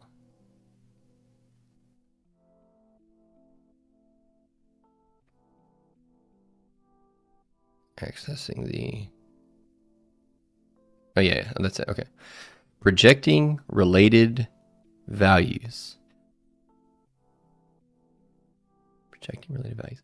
While debugging a program that uses your percentage property wrapper, you might want to find out at any given point what the last assignment to a variable's value was before it was clamped into the allowed range.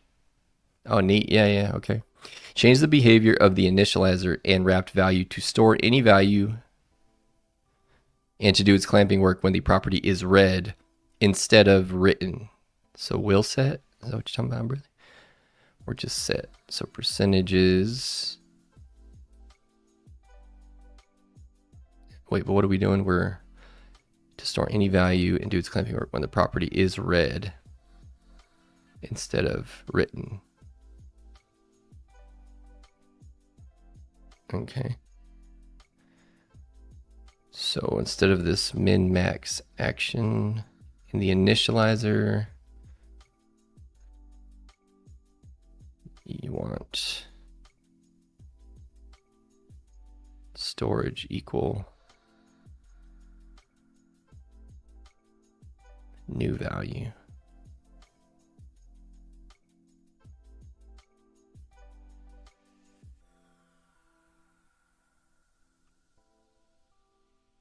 Wait, what?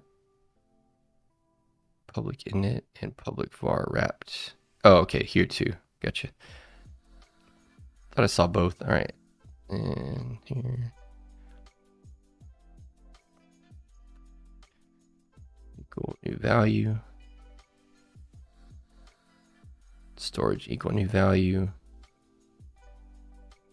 Wrapped value. That makes sense. A lot more sense since wrapped value is an argument right here. That would make sense. We would use it in the initializer wrapped value. Yep. Equals wrapped value. And for the setter, we go storage equals new value. New value. Which is what would get passed in. Okay. Now an instance of percentage stores the last value assigned to its wrapped value. Now an instance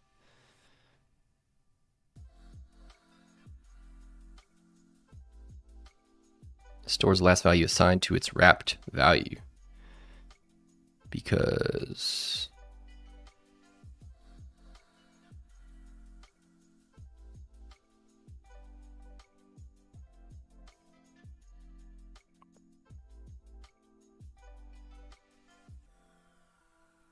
the last value, but only see this always, they've explained it a number of times and I need to hear it again.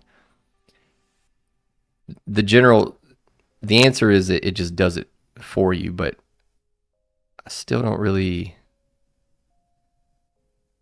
like why is what we just did the way to do that? You know what I mean? I mean, new value is implicit, but that to me says the new value, the thing we're passing into it, aka the wrap value, because the wrap value comes from the freaking thing,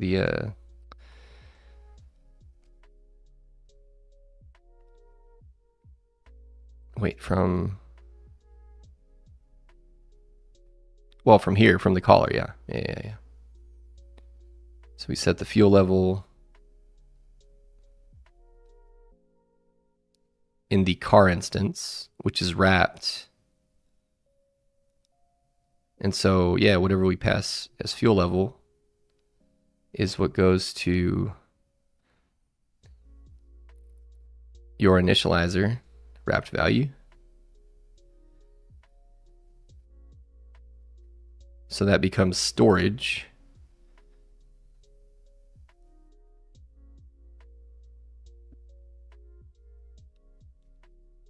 So storage becomes what we passed in.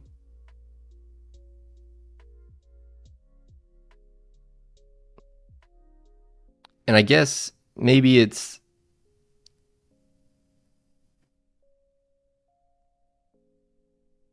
I mean, it seems trivial, but maybe this will make it make more sense, because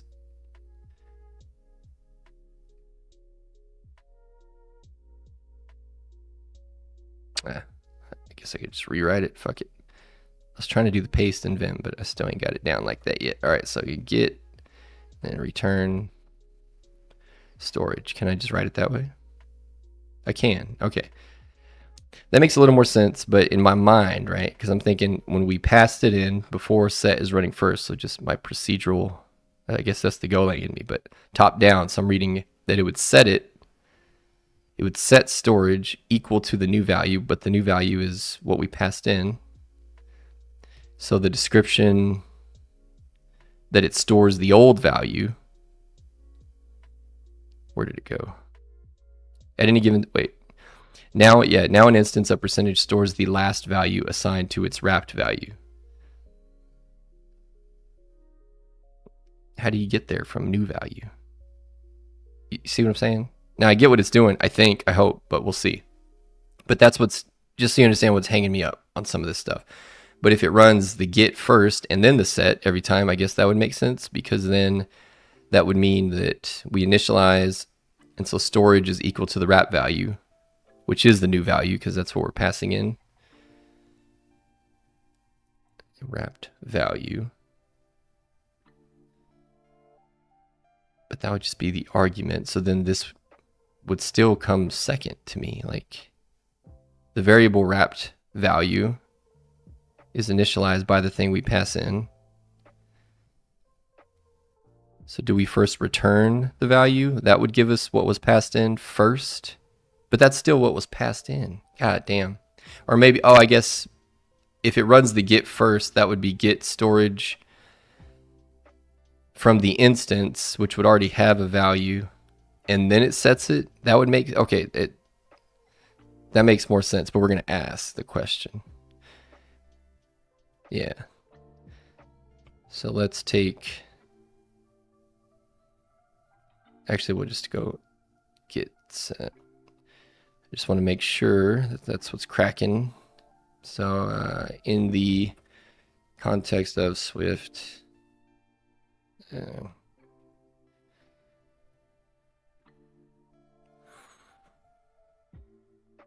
when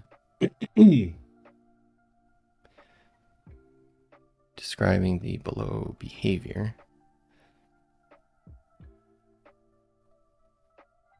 it is said that the, oh, just to be, just give it all the code. How about that? Since the context window is like 1 billion now. Get my money's worth, brother. It has been fun. I mean, I get a ton of use out of it. I don't use it to write code. I think that's silly, and you shouldn't.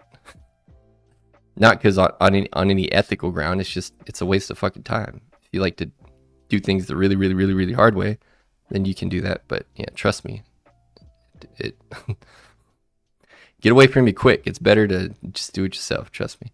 But anyway, fuel level to print my card. And is that the other one? Percentage? No, we got that one. Yeah. So I'm gonna give it this to pow.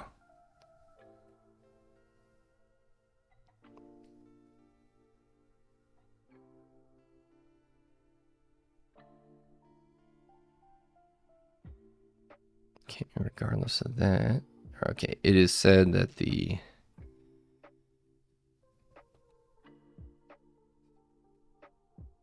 oops.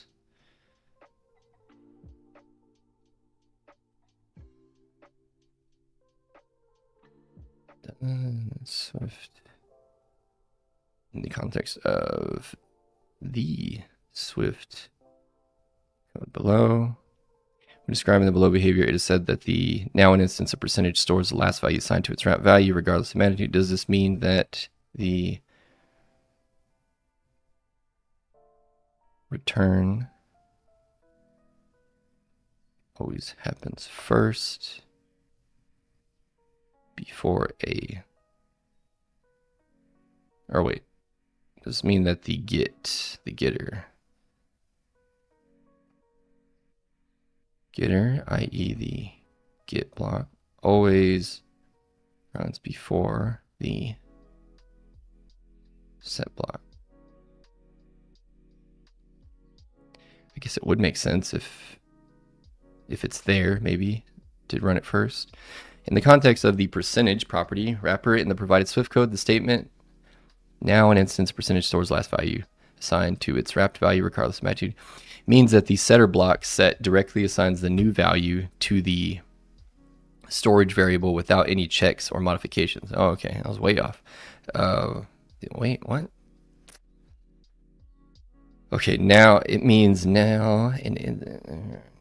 means that the setter block directly assigns the new value to the storage variable without any checks or modifications.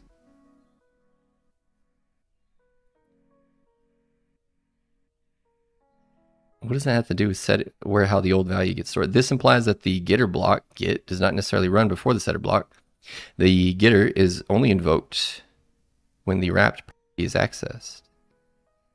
When the wrapped property is accessed, i.e. read. Okay, while the setter is invoked when the wrap is modified, written.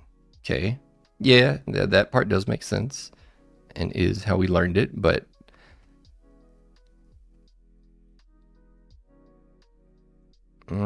see, I ran into this before, and again, it's just more, the answer just boils down to that's just how Swift does it, but I want it to explain it. Initialization, getter, setter.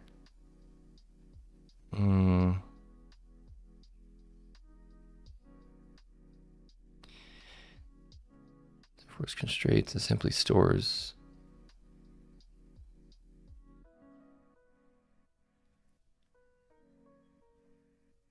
Okay, so they're invoked separately, the getter and the setter. That does make sense, and that's what we learned before.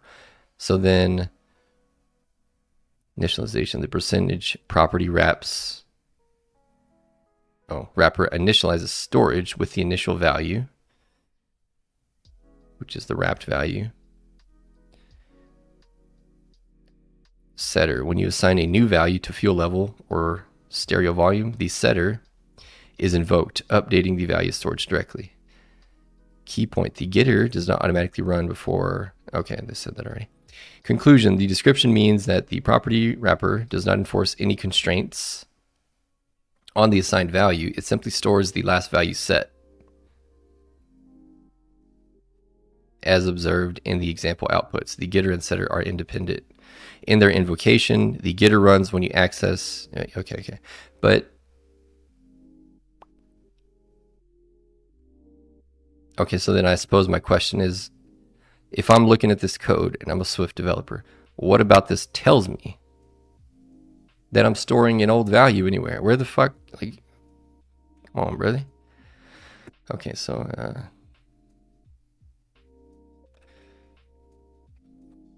where in the code example can I identify that the old value is now being stored? I.e., what about this syntax tells me I am asking for Swift to perform that action? That's probably one of the, honestly, the thing I don't like about Swift. One of the main things, but I wouldn't say it's one of the few like main things in terms of, what am I trying to say? It's not a huge deal. It just kind of irks me a little, but I don't know that it would necessarily, like, once you get past that hurdle of understanding something when it's implicit, would get in the way of writing the code, maybe. But I do wish there was a little more transparency, I guess, with some of that stuff, because some of it is just default. By default, it just does a thing until you tell it not to. In the provided code example, the indication that the percentage property wrapper stores the last value assigned to its wrap value, regardless of magnitude, can be identified in the setter block of the wrap value property. Specifically, this is evident because the setter simply assigns the new value to the storage variable without any conditions or modifications.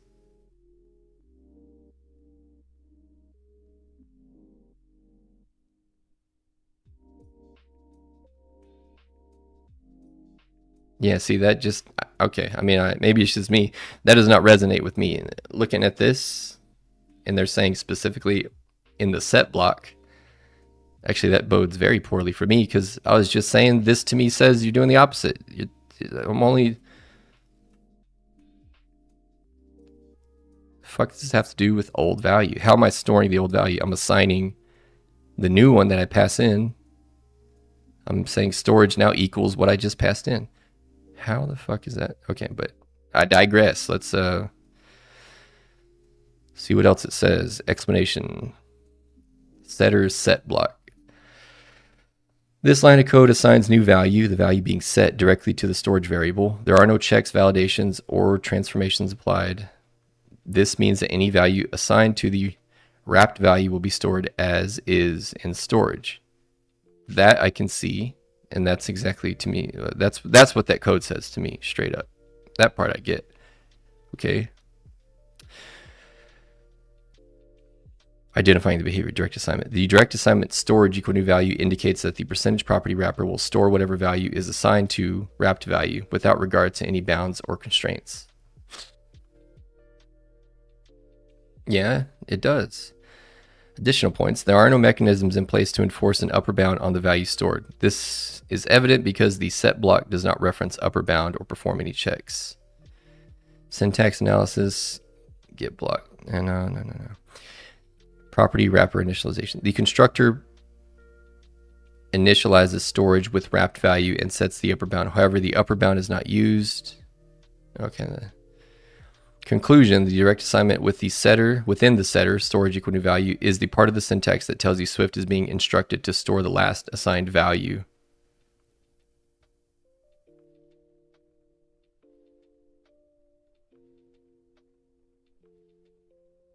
Okay.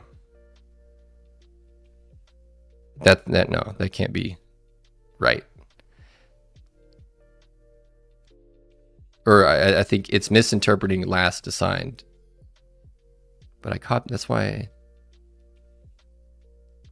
they're taking it like last assigned as in like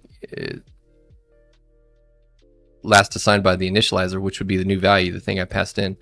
The book is saying, or did I read it wrong? Yeah, now an instance stores the last value assigned to its wrapped value, regardless of magnitude. Or maybe I'm misinterpreting. I don't fucking know. But I thought it was telling me that I could compare it to the old value.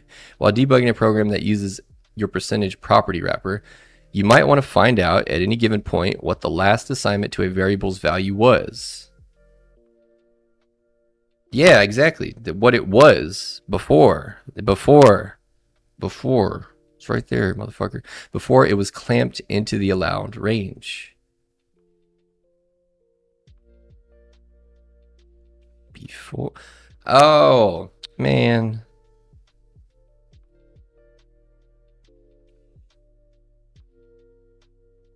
Okay.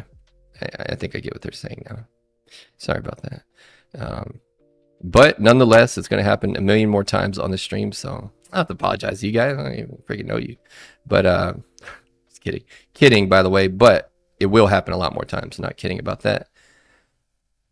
Okay, so now I think I take their meaning that, so we still have this upper bound. Well, no, but we removed our min-max. Well, anyway, what I think it's saying is, if I reread this part carefully, you might want to find out at any given point what the last assignment to a variable's value was before it was clamped into the allowed range. So before it was forced to either be, we were min-maxing whatever we were passing in, such that anything less than 0 or greater than 1 would come in as one or the other. But we wouldn't allow anything less than 0 or greater than 1 to actually make its way into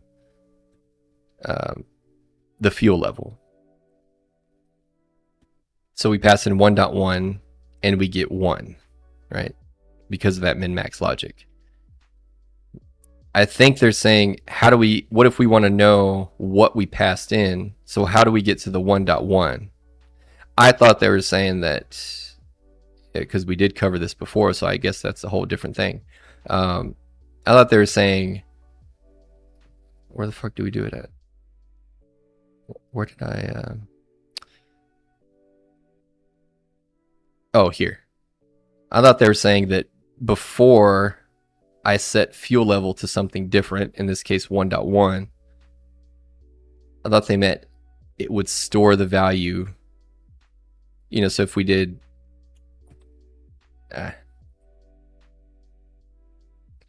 my car fuel level equal 0.8, 0.8.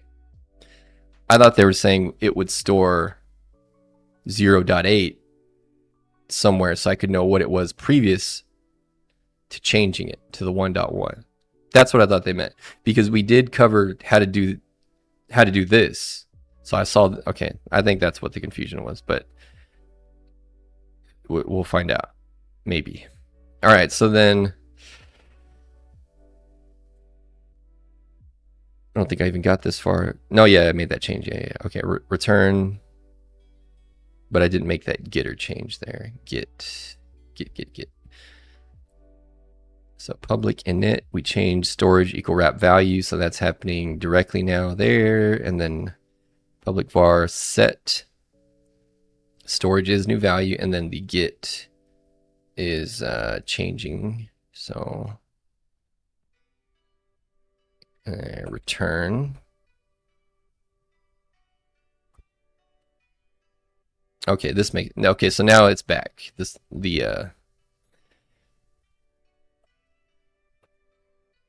logic is back. Okay.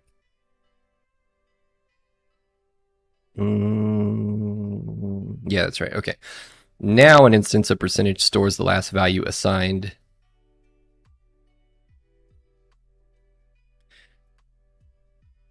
Stores the last value assigned to its wrapped value, regardless of magnitude.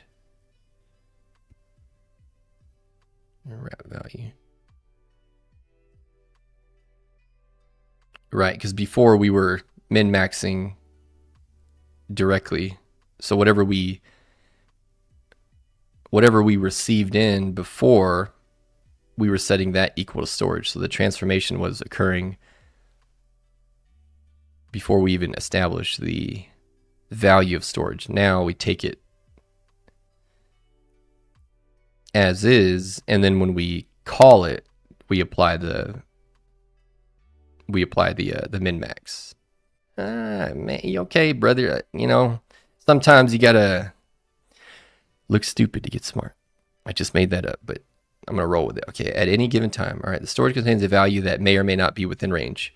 Right, it could be anything. But reading the wrap value will produce the clamped value. God dang. Yeah, okay. Yep. Ever so slightly embarrassed now, but that's okay. To the call site, where am I at? To the call site in the main playground content, nothing has changed. Storing a too large value and then reading it will still report the clamped value. Yeah. So that means if I set this, well, yeah, I mean, it'll still be the same. So I can set this to, 9, and it'll still get 1.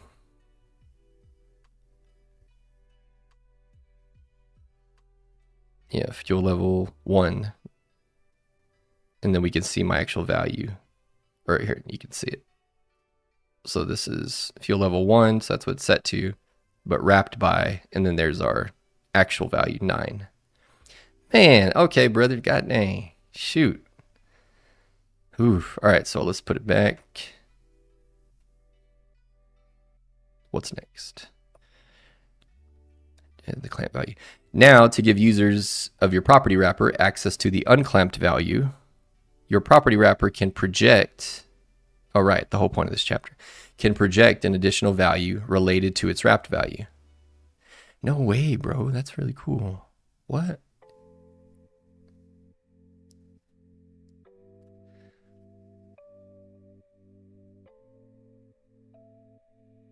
If this does what I think it's about to do, but let's see, before I get myself excited. Now to give users of your property wrapper access to the unclamped value, your property wrapper can project an additional value related to its wrapped value. You do this by implementing a projected value property. Property wrapper public.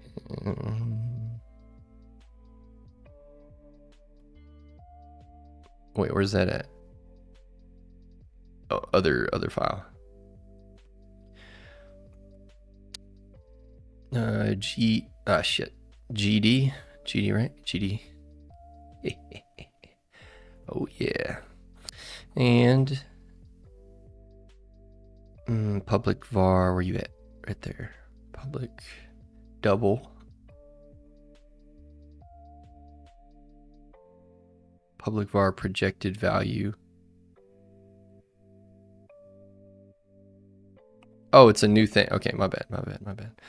Public var projected value, type double, and custom getter, and it should just return the private variable storage right up here, which, since we are now setting storage to directly equal the wrapped value, which is what we would pass in, that is how we can indirectly access this private actual storage value. Man, love it. All right, so capital G, yeah. Bottom of the page, and then print it out for me. Print bitch has projected volume, my car,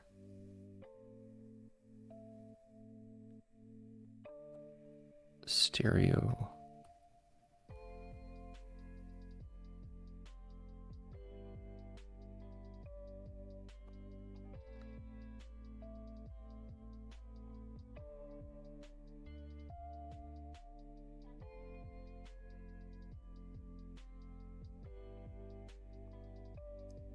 my car.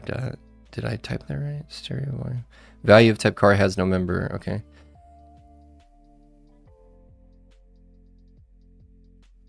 I must have missed another. What's the problem, man? Of car wrap value. No, I did that. What's the issue?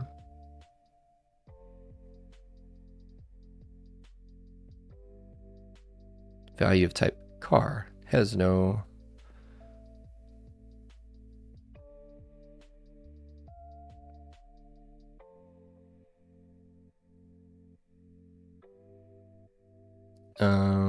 What do you mean? Yeah, it does. It's right there, man. And we gotta rerun it. See what I mean? In that, it's kind of wonky. I mean, I hadn't even fucked around with the car type, whatever. Honestly, the only real reason it kind of pisses me off, not kind of, it does piss me off, though I don't show it, but I just find it highly annoying, to the point of being pissed off. This is like a $3,200 machine, you know what I mean? Like, why? I don't know. But then again, I feel like I'm not a fan of Mac OS at all. I have it because I'm a fan of Swift. Like, I bought it effectively on a leap of faith because I knew that was the best environment to write it. And I really wanted to write iOS, macOS, apps, especially Vision OS. I think it's going to be big. So that's another big reason why I wanted to make the investment now. Because I think in 2 years or so, can you imagine?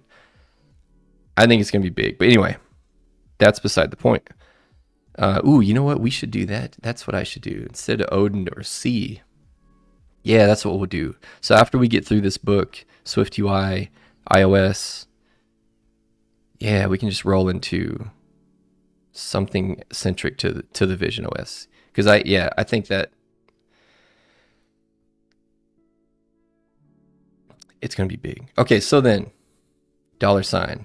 I need to remember what that does, and I don't. So let's do a search in the. I know the book showed us that for sure though. So what is it that you do?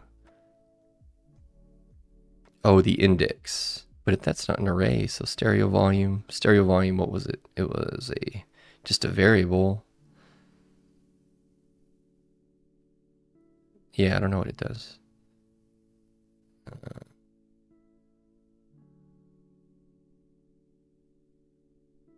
Does this tell me here?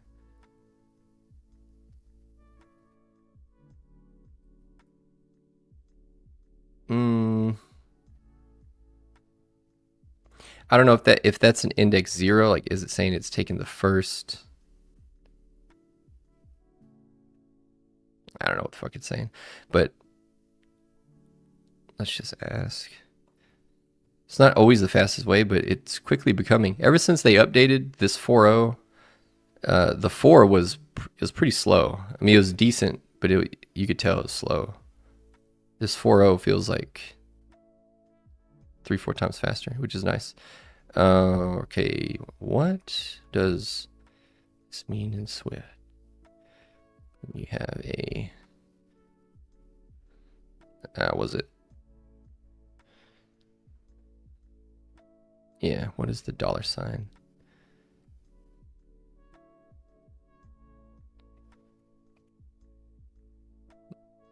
Of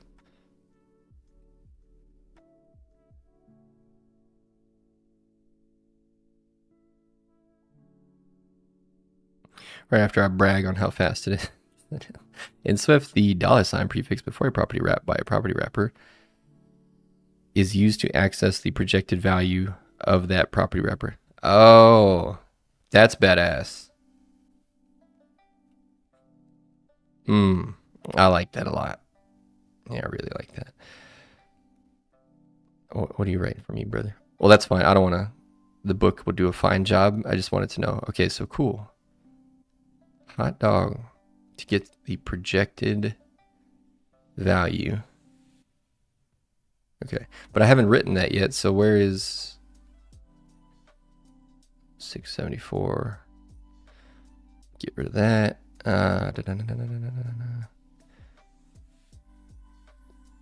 Accessing the projected value. Where did I define? Okay, here we go. Public var projected value. Okay. And then we access it like so. Okay, and what comes out? What comes out is 2.5.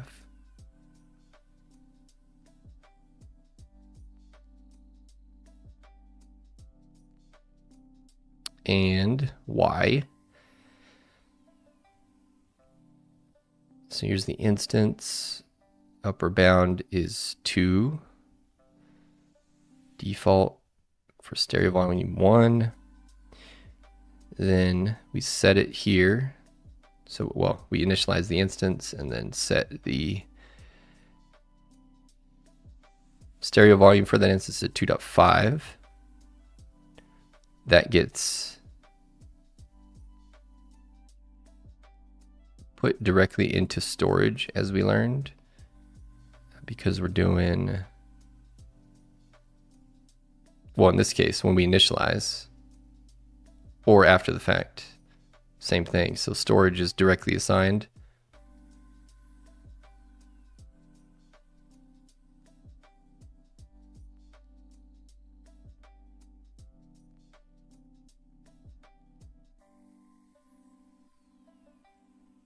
Wait, but oh, because I'm wrapping. Okay. So these are generic terms, not all right. I got you. Yeah, so it's wrapping that type anyway. So wrapped value storage, it gets assigned directly. And since the projected value simply returns what's in the private variable storage, we get exactly what we passed in, which is 2.5. Hot dog. All right, so then that makes perfect sense to me. Just absolutely perfect. That's great. Yeah, this is really cool. So that means I could, just conceptually, if you think about it, for my application, we won't want to do this too long. Just a quick mental exercise, because my application is going to, a portion of it, well, on the one hand, you'll have, well, the customer will bring their own data. Okay, for one. So you're going to choose some subset. Let's just call it last month's data, right? A relative time frame. So 30, 31 days back, whatever. We ingest all that data, and then it will all be, relative to inventory, physical inventory. That's what it's helping manage. It's helping you make purchasing decisions. When should I cut POs based off of the transit time for my vendors? Because, it takes real time to get things places. It doesn't just appear there, right? So saying that you have something on hand means you have it in your warehouse. You can go out and touch it, right? You have the ability to tangibly, you still physically control that thing. So that there's on-hand stock levels. That's what that refers to, generally speaking. For items, okay, you can have all manner of items. You can have finished goods that you manufactured, which is a lot of the customers I worked with would do that. So they would have a bunch of raw material. They would have a bill of materials, which is like effectively, you can think of it like a recipe to make something. Sometimes it's food. Sometimes they were making, valves or pipes or heaters, all kinds of shit. So you can have a bill of materials for anything. And it's just not just a recipe listing, but it includes that. So there's the raw materials, how much, any specifications around what's required to build a thing, whatever it may be. So you can build intermediate products. So you might have a recipe that creates a thing that is not a finished good. You just have to create it because it's going to be used in another thing. Like those little Russian eggs or whatever you call them, a thing and a thing and a thing, that kind of a thing. And, so you're constantly, from a manufacturer's perspective, you're dealing with your time constraint. Right? You only have but so many hours in the day to produce something. You have your machinery, like your equipment, as a constraint, because some, older machines can only process X amount. Some bigger, newer machines can, they have a higher output. So you have to make decisions about, on your floor, where am I routing? Do I push all my big orders for big money customers through the good machine and just, sorry, little mom and pop, you're just going to have to wait. That's honestly what most of them do, and I don't blame them. But you have to make decisions like that. And then you also have capacity in terms of your personnel that you have to consider. So the hours that people can work. A lot of times you have certifications in terms of who within that subset, or what subset rather, in the personnel group can operate a certain machine, because a lot of times you have to be certified, just like a forklift certification. These machines are very complicated, A lot of times there are engineers that are using the machine. So it's not just like they're, sitting there pulling a crank lever. They're actually doing things. So there's that restriction or constraint as well that you have to observe. So you have to look at shifts and what you're making, when you're making it, and who can work what machine and what machine is available. And then there's also how long is it going to take to get the raw material that I need to even use to make it to get here. And then there is, of course, the overarching demand that drives everything, the sales demand. So people are calling, emailing, going to your portal to submit orders to you.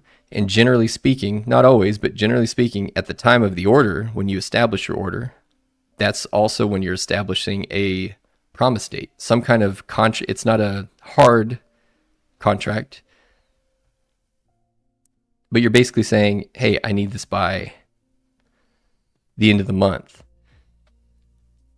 The person taking the order or the system taking the order, hopefully, is comparing the existing workload, right, and taking into account all of these different factors to establish and tell the customer I can get it to you earliest by, X date. So there's a ton of moving parts there. That's what my app is going to, it's going to ingest all these data points, and then based off the things that I've learned and based off of certain particular white papers, we'll review them on the stream. But what I want to do is take industry standards, so effectively people much smarter than myself and most of the people that I've ever worked with that sit around and study these problems in terms of just-in-time inventory, material resource planning, things of that nature, right? Standards aren't applicable. I mean, they're standards, they're guidelines, really more so is probably a better way to describe them, because every business is going to have ad hoc decision making and certain priorities that make sense for them and not everybody else. So that's a given. But I still want, because most people they're not even applying like basic common sense. I mean, honestly, when you sit and you look and you work with them and dig into the books, you often find, and it's no shade in particular, but a lot of times it's because the people that make the purchasing decisions, oddly enough, their uppers are restricting them from visibility into the whole of the system, and therefore they're making decisions with limited data. There can be all kinds of reasons, but the point is, it's not a one size fits all. But if you understand the principles of it, that can be very helpful. So I want to have that baked into the application to some extent. And this would be a very useful way to manifest, kind of like, if you think about it, if you digest some data set and the customer wants to know, like, what does the app recommend effectively? Like if the app represents the best practices and standards, and we let it tell the app, I'm effectively trying to fulfill all of these orders based off historicals, who's the best customer to ship to, based off revenue over the past 2 years or whatever, all kinds of stuff, right? But this is a cool way to let the customers see, quote unquote, best practice logic side by side with their own. So we'll give them the tools to filter and chop up their data any which way they please, but also can have this projected value alongside each one of their data transformation points, just as a guideline. You know what I mean? But yeah, that seems to me like really, really neat. Really, for anything that's going to educate anybody, because you could do that. You could apply that same concept. I love stuff like that. I think most good books, in this case, like this book kind of does that too, although it's more, more two-dimensional. It's just very linear. It's not two things alongside each other. I'm not trying to, write an educational book and then it shows me how they would write it and I can compare. But it's kind of that interaction. Yeah, so I like this a lot. Cool. Okay.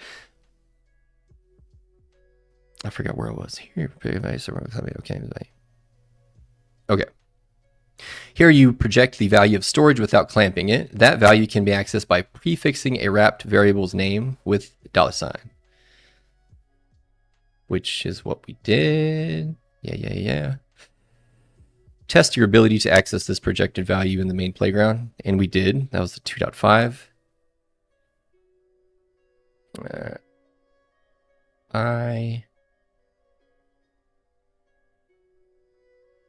need to save this.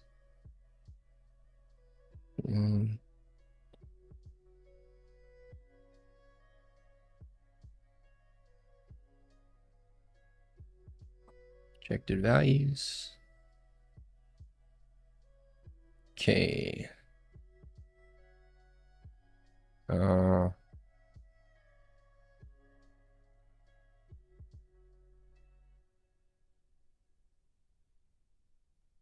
Wait, that's not the code here.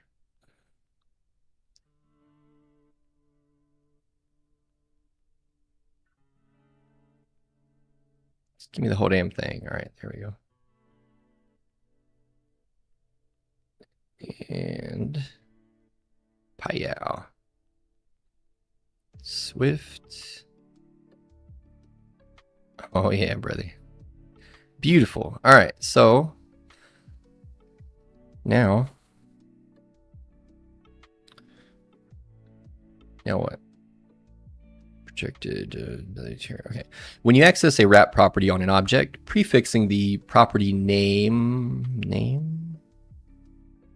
with $sign gives you access to the projected value instead of the wrapped value. Hold on, I'm going to turn this other light on because it's so damn cloudy and dark. I got my window wide open, no light. So I got my iPad on max brightness. And it's just like really taking out my left eye, brother. Like really taking it out. Hold on one second.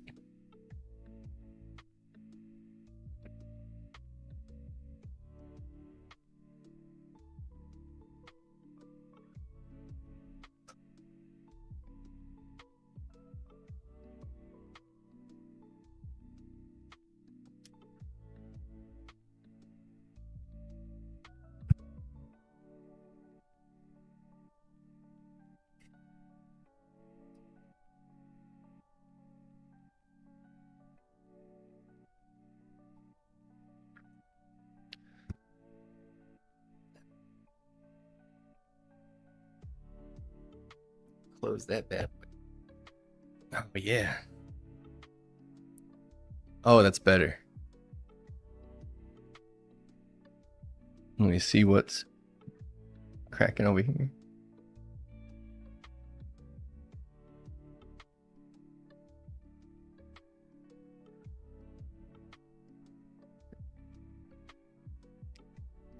And this, hold up one. La da da dee. Okay. Oh yeah. I just got a second wind too, brother. We might finish the book today. Nah, not really, but yeah, you never know. We're closing in on that 100-page mark. Oh, I can't wait. When you access a wrap property on an object, prefixing the property name with the $sign gives you access to the projected value instead of the wrapped value. Your final playground output should be fuel, whatever, projected volume 2.5.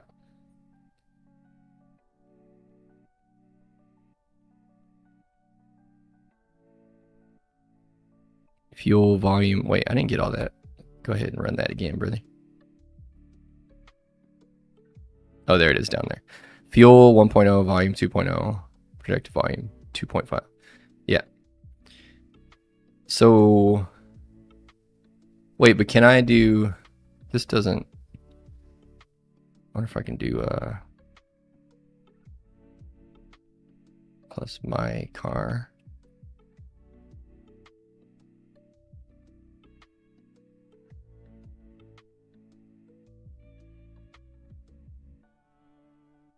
Oh, right. Order of operation. Okay. Hell yeah. Okay, so they can interact. That's fucking perfect, man. Pardon my French. Okay, so then that is just great news to me. Okay. Note that a property wrapper's projected value can have both a getter and a setter and can represent any value related to the wrapped value. Note that a property wrapper's projected value can have both a getter and a setter. Nice. And can represent any value related to the wrapped value. It does not even have to be the same type. For example, you could have implemented projected value to return a bool, indicating whether the value in storage is within the allowed range. Yeah. I'm just going to throw this on the...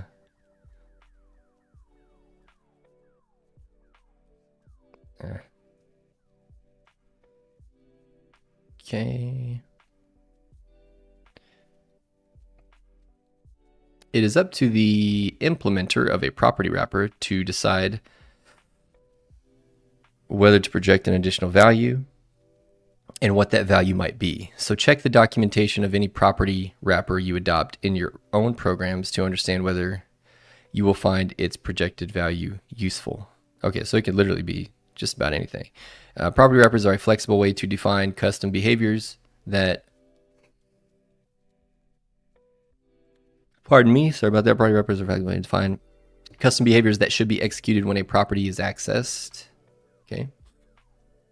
And they make it easy to define those behaviors in an abstract and reusable way.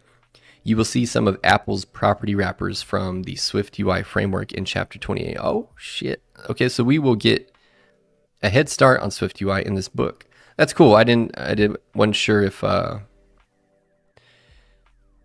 that would be the case, but that's nice. And we're skipping these challenges. We'll come back and do those, maybe, if I feel like it. But yeah, let's get this content cranked, brother. Part 6, writing applications. Oh, snap, dude. I'm nervous. After learning the syntax, grammar, we did it. Wait, we're finished with the whole, that's the whole damn language. Well, I mean, every concept covered. And this took, what episode are we on, Jerry? Is that episode 40 episodes? 40 episodes. We finished this shit. Finally. All right. Sorry, I had to get that out. Whew. It's a lot. It's a big ass language. Big ass, like big O ass. Okay. Writing applications. That's great. So now I can just let it all sink in now. We got to keep the practice up though, so we're going to keep going. So no worries. All right, after learning the syntax, grammar, and features of Swift, you are ready to begin. I got to fold my towel back. I had it in the perfect spot too for my elbow. I don't know why, but I don't like having, just bare elbow on the desk. I'm not with it, brother. All right, so in this part of the book, you will apply your knowledge of Swift to develop more robust applications for the macOS command line and for iOS devices. Oh shit, we might get some simulator action in this mode. And you will whet,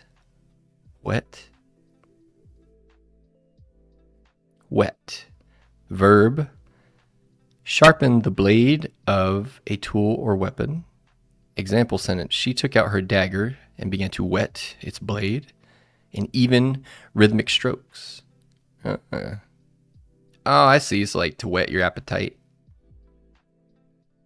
which is kind of a funny application of the word. Of course, typical American, talking about food, but okay. So to sharpen the blade of your appetite in this sense. Interesting application, but it works. Or excite or stimulate someone's desire, interest, or appetite. Oh, okay. So there is a more direct application. Okay. Derivatives. Wetter is a noun, which means Old English. Wait, wetter noun. A Germanic origin, related to German. Okay, I don't know what that means. Doesn't matter though. All right. So then you'll whet your appetite for the next step in your learning journey. Nice, brother. Let's do it. Command line utility. Earlier in this book, you use the macOS command line tool template to create 2 projects, Monster Town and Cyclical Assets. Those exercises were designed to give you a place to explore the Swift language. They were not real useful tools. As a Swift developer, you now have the ability to create command line tools that you can use to automate common tasks, perform calculations, transform data, and more. In this chapter, you will build a tool that can process command line options and arguments, interactively accept user input, and be run outside of Xcode. Oh, snap. Introduction to the command line. Command line tools are, I still don't know how to open the terminal in Xcode, so hopefully we do that too. Command line tools are so named because users interact with them using a command line interface, a CLI. Definitely call it a CLI if you ever talk to anyone about it. Don't say CLI, say CLI, okay? Often via the terminal application. All right. And by the way, they are often called tools and applications interchangeably. Yeah. We will begin with some basic information about the command line. If you're ready. Oh, I'm about to blow away. I'm telling y'all. Find a new stream, carry on my legacy, brother. If I cut out. And by the way, oh, no. We'll begin with some basic information about the command line. If you are already comfortable with navigating and using the command line on a Mac, feel free to move on to the next section. There are lots of... Oh. I do feel like I am. So I am gonna... And you'll learn just by watching me, brother. You don't need to do all that. Oh, this is cool. I guess we can read through this. Yeah, this would be nice if... you just kind of learn this implicitly if otherwise. But yeah, okay. So they're talking about the UI. So let me at least get terminal. I can't decide if I'm just going to use the regular one. Fucking.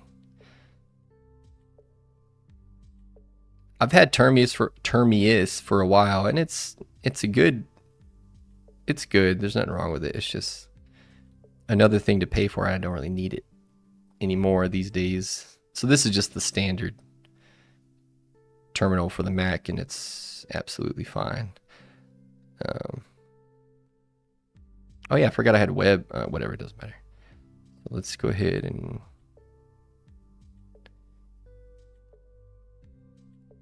in there. Burn arrow. Burn arrow. Go ahead and close that for me there, guy. Okay, so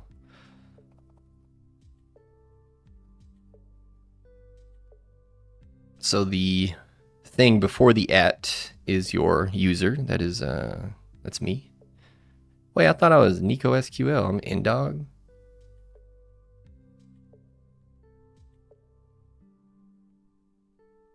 Hold on. About this Mac. Not that. The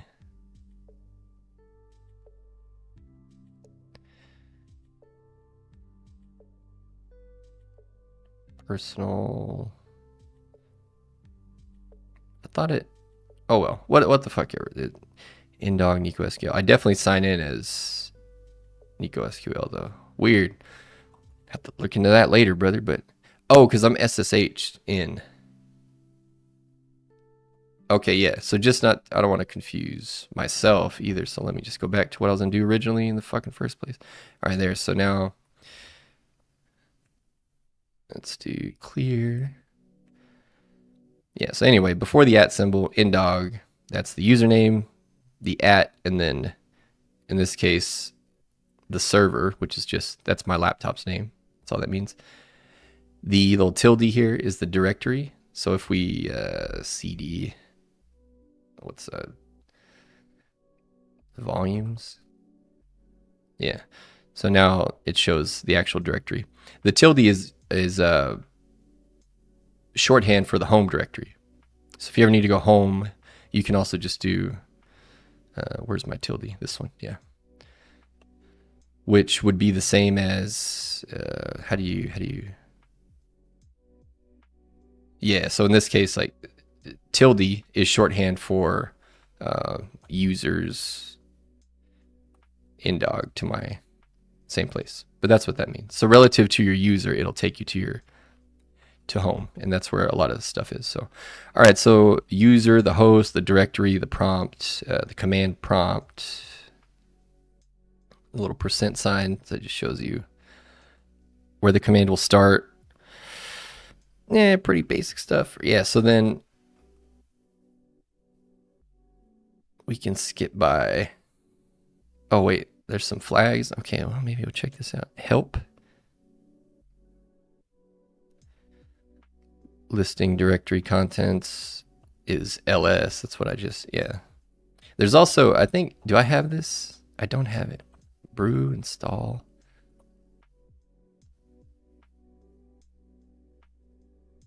Oh yeah. Because what's annoying about ls is it doesn't show you any headers. So although you can see the files, it's you know, in a pinch that's nice, but it would be nice to see like the headers when you're looking at a lot of information, you know, things of that nature. But yeah, this Exa tool, obviously it's free. Um, if you're on Mac, you can just brew install it. You can also apt install it.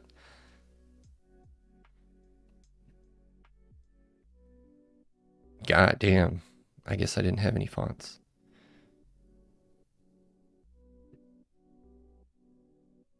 I've always been very impressed with this kind of stuff though, because I mean it's scripting, but just like the sheer amount of stuff that has to happen correctly to even get a brew install to work, you know, it's pretty amazing. Oh, X has been disabled because it is not maintained upstream. Okay, well that was a waste of time, but thanks anyway though. All right, so let me clear that. Clear. But you can do like LSAL, and that will show you hidden files, and it'll show you in a list fashion instead of like a blobby. If you just do ls, you get it like horizontal, filled out like that. Some commands take options. Oh, what is this one? I don't know this one. L. Oh, I do. That's the one I just did. But yeah, so you can stack flags. Like I did AL for, I think A is for admin, so that's why it shows hidden files too. But yeah, you can just do -L for the list there.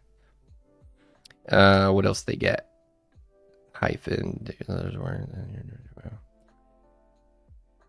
Okay, that's fair enough. Here you change to sudo directory, blah, blah, blah. Okay, let's see what this Xcode one's talking about, because I've never used Xcode from the command line. Most command line tools expect options first and arguments at the end of the command. Finally, many command line tools are willing to teach you how to use them with H or help. Here is the help available for Xcode select tool, for example. Okay, Xcode -select -help.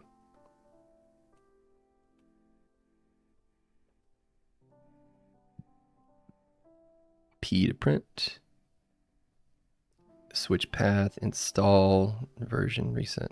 Oh, I can reset. Reset to the default command line tools path. Oh, the path. Okay. Well, that's not all that interesting.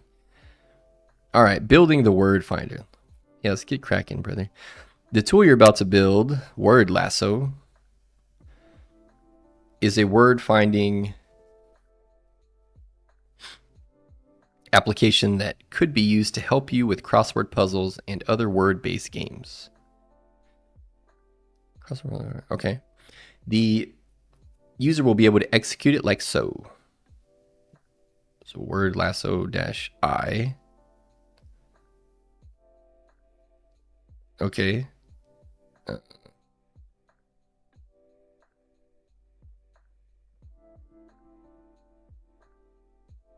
Word Lasso will accept a few different options and will take as its argument a string template with periods for wildcards. It will produce a list of words that fit the provided template. In the example above with the template la.o, the tool outputs a list of all 5-letter words that begin with la and end in o. Oh, cool. Note that in this example, the search is not case sensitive. Word Lasso will support both case sensitive and case insensitive searches. Okay, in Xcode, create a new macOS command line tool called Word Lasso. A new macOS command line tool.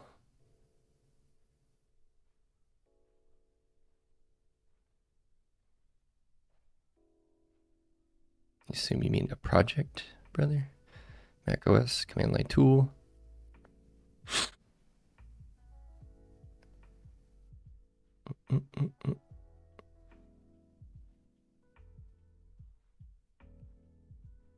Wait.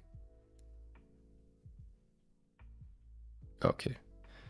Yeah, new project.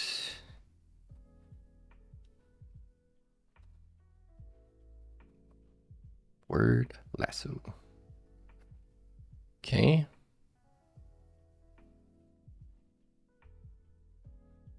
No, I don't want it here. I want it.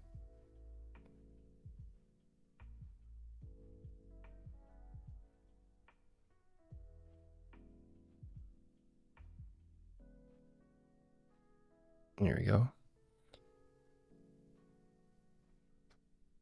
Get rid of that. And the docs.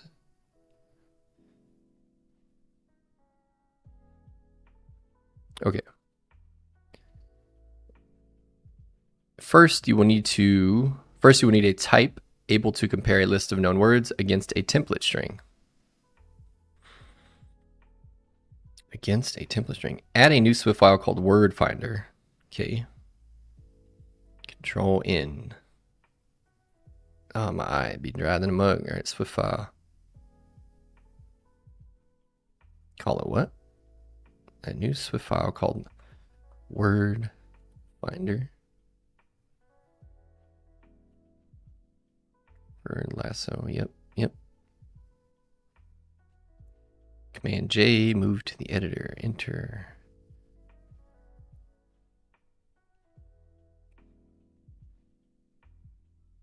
Struct word finder static let. So this is a static keyword. What is it? It's a type method. That's what they call a type method. No.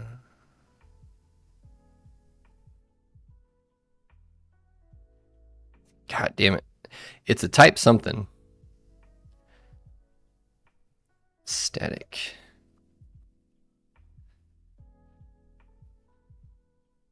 This should tell us. At any rate. More powerful. I think it was here. Where is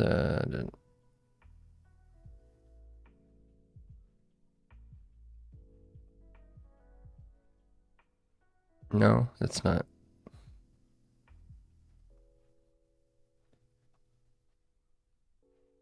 Yeah, that's not what I want. Close, but no. There it is. Yeah, for values, you indicate that you are defining a type method with a static keyword.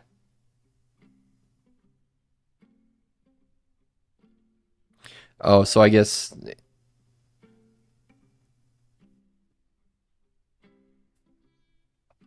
it would be a type variable, type constant, something like that. I assume it's the same, but oh, there we go. There's one of the major differences between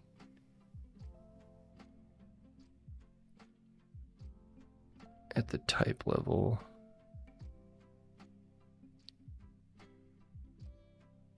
Declare a static property on town to hold this information.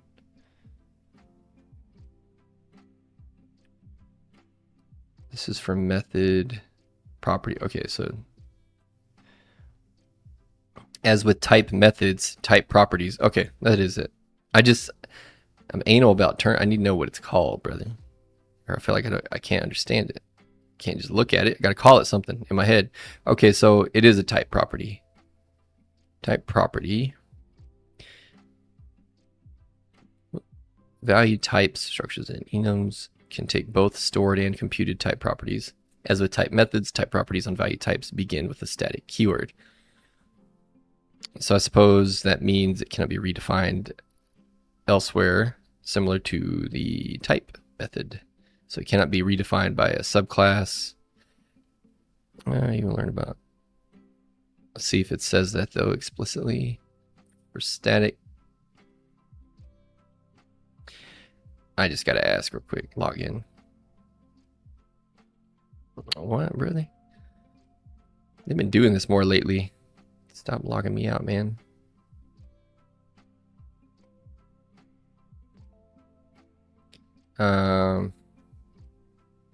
What is a type property in Swift?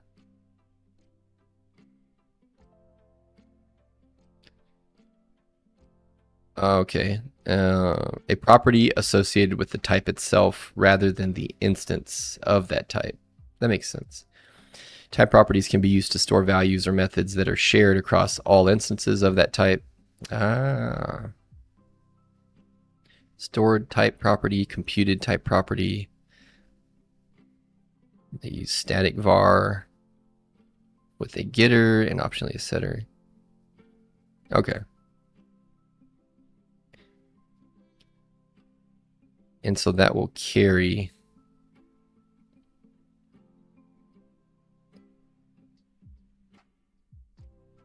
with all instances of it.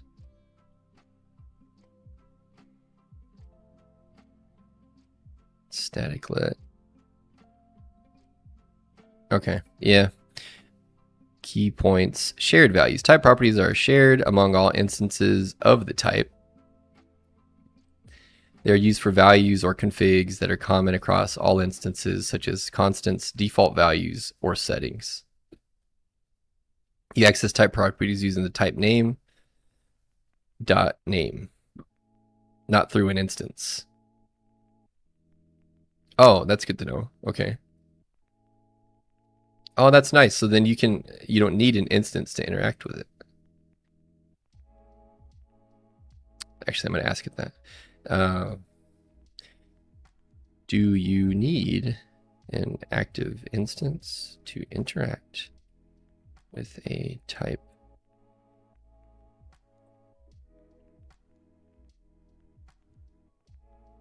Sweet. So you don't. That's also.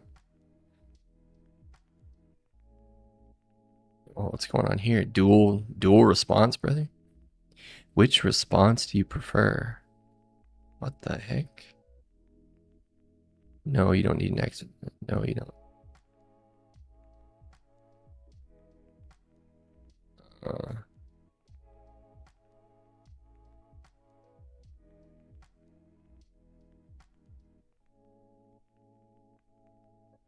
I guess this one.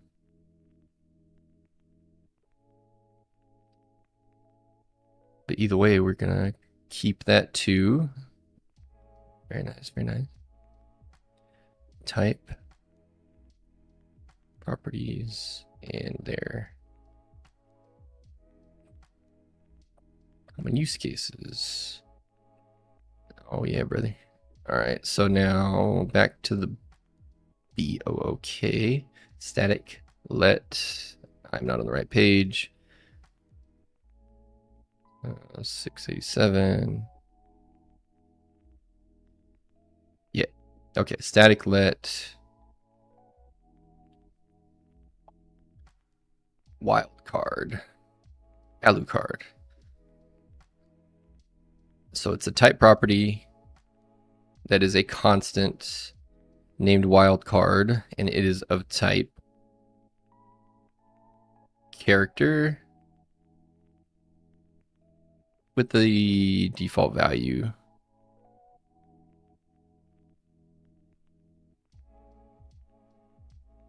Or not default, that is its value.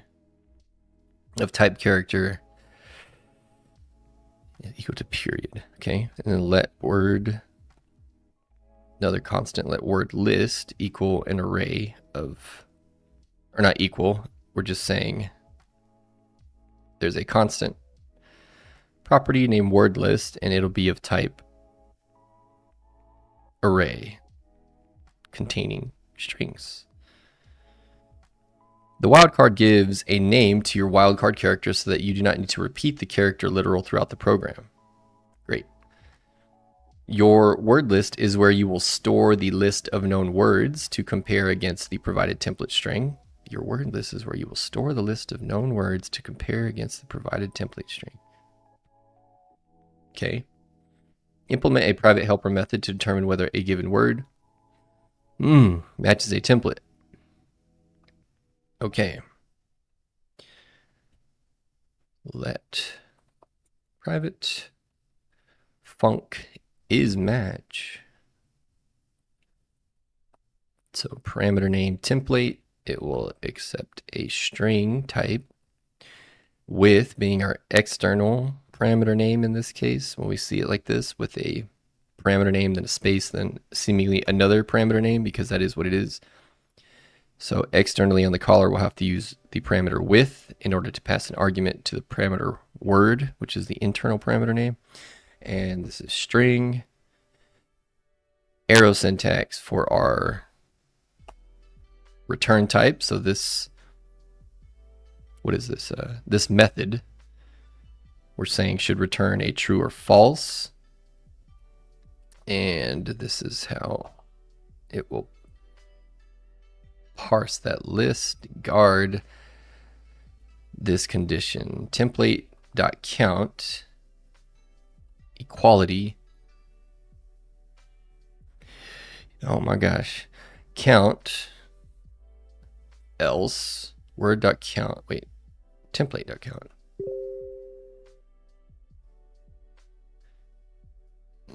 Here.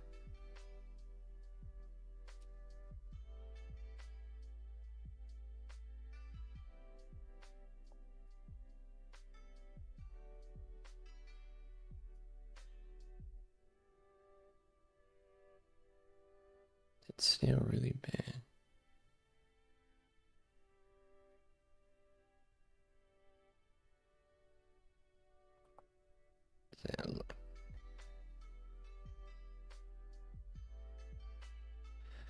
Okay. All right. Template.count is equal to word count. So we're saying the string that we pass into the template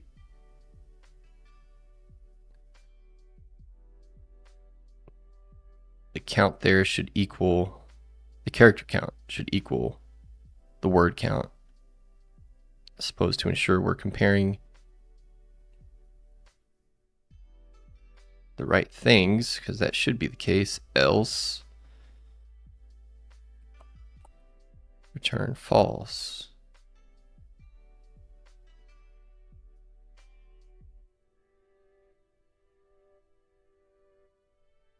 Okay, so if it's true, so if template count equals word count, it'll fall through and continue processing, and it'll return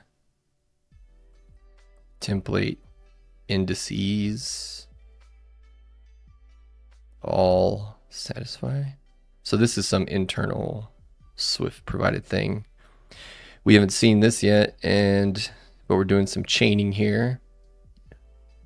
So we get the indices of the template, so the index for each element in the array of strings.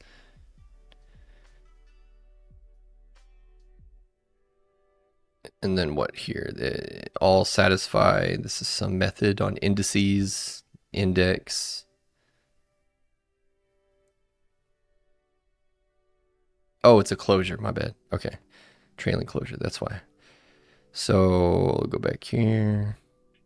Return template indices, all satisfy. Then we get this trailing closure syntax, index. So the first, in a closure, the first element, what would you call it? A word, keyword, whatever this thing is, to the left of the end keyword represents your arguments. Everything to the right of the end keyword is the body of your closure. So this is template.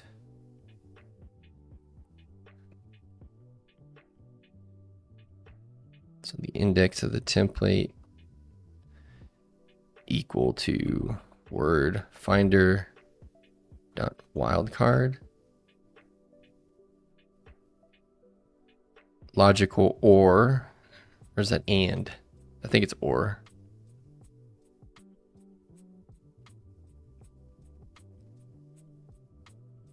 Template index. Wait, so all satisfy. So one or the other need to all satisfy, is that what I'm saying? Template index is equal to the word index. Index. That closes that, and then that. Okay. All right. You start by comparing the template's length to the candidate's words length. So with our guard statement here, so we're comparing the length of the template to the candidate's word length. If they're different lengths, they cannot possibly be a match, which is why the else just return false.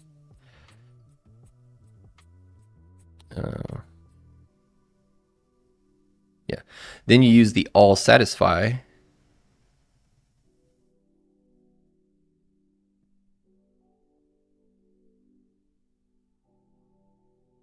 Higher order function to iterate over every index in the template string. To iterate over every index in the template string and figure out whether the character at that index in the template matches either the wildcard character or the character at the same index in the candidate word. To iterate over every index in the template string. Every index in the template string, okay. So 1, 2, 3, 4, 5, however many are in there, scan each one, figure out whether the character at that same index, so from template to the word, matches either the wildcard, which is our period,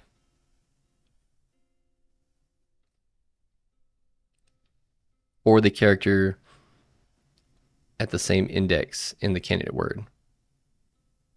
Okay, now you can implement the method that other types will use to interact with this one. A method to filter the word list to only words that are matches for the template.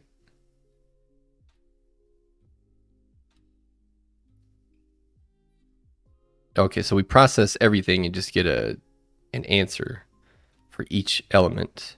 And then we take the result and do something with it to establish our filtered word list. Okay, instead of doing it all in one action. So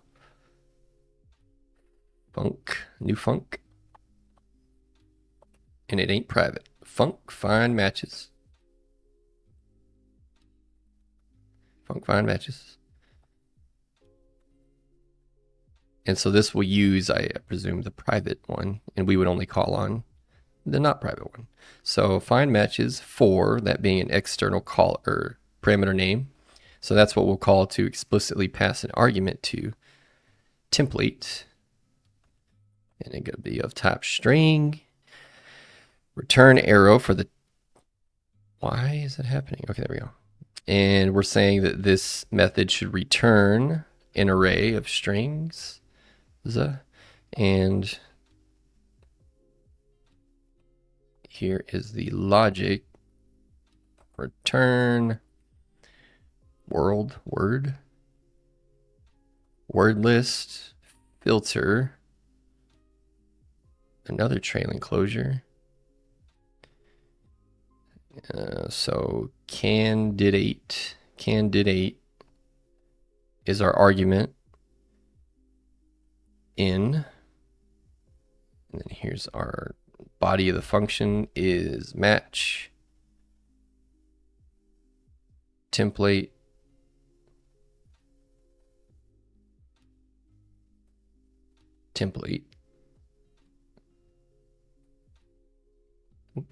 with candidate.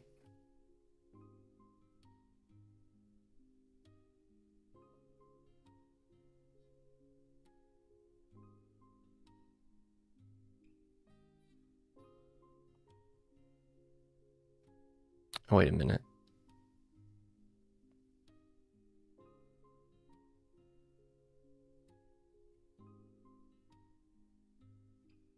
Oh yeah, I got this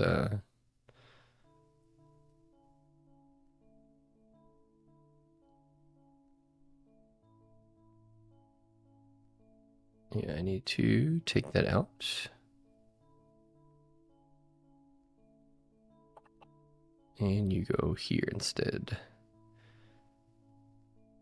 Yeah, okay.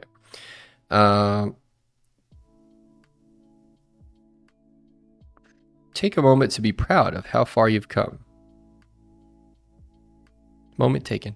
The word finder implementation is relatively complex, but you have studied it all before.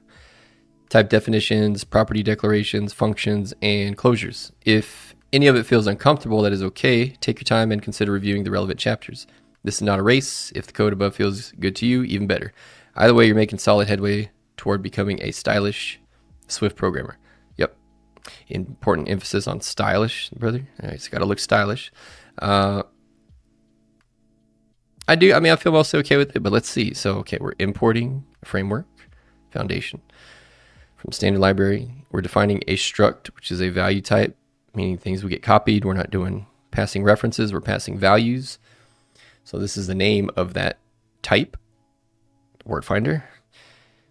This is a type property, as we learned, so a constant. So this would be associated with any instance that gets created of this type, word finder. And it cannot be changed. And it can also be accessed without any active instance. So it's just always information we can call on the type itself. Then we have a constant property called word list, and it holds an array of strings. And we have a private method called isMatch. And it takes two arguments. First one is template, it's of type string. Second one is word type string, represented by with externally. So those are the two arguments it will take, or two parameters. And then the return type for the output of the trailing closure is a true or false. And so inside the body, we have this guard statement. So we want this piece of code to evaluate to true and then process this. But if it doesn't, if this is not true, if the template.count and word count are not equal, which these are counting characters, right? That's what, yeah, the number of characters in a string. So those should match. If they don't, return false. If they do, then return the template indices. What is this doing? The indices that are valid for subscripting the collection in ascending order. A collection's indices property can hold a strong reference to the collection itself, causing the collection to be non-uniquely referenced. If you mutate the collection while iterating over its indices, a strong reference can cause an unexpected copy of the collection. With start index to produce indices instead. What the fuck? Okay. Where's the other term? All satisfy. What is this doing? Returns a Boolean value indicating whether every element of a sequence satisfies a given predicate. Okay. Okay. So return template, which we passed in. And at this point, we already confirmed that we're good on the comparison because it fell through only if it's true. So return the indices all satisfy. So check for that condition against all indices in the template string.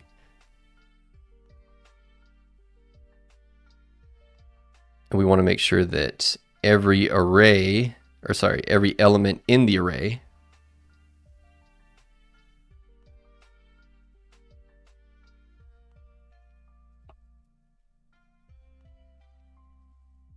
that's just a string, not an array. So for every, return template dot. Oh, so the characters will be indexed, not the elements. Yeah. So template is a string, so indices, so it indexes each character and then checks if they all satisfy the following, which is index. Wait, where does this come from? Oh, the indices. Index and template index is equal to. So we're checking whether or not the index in the template is equal to wordfinder.wildcard.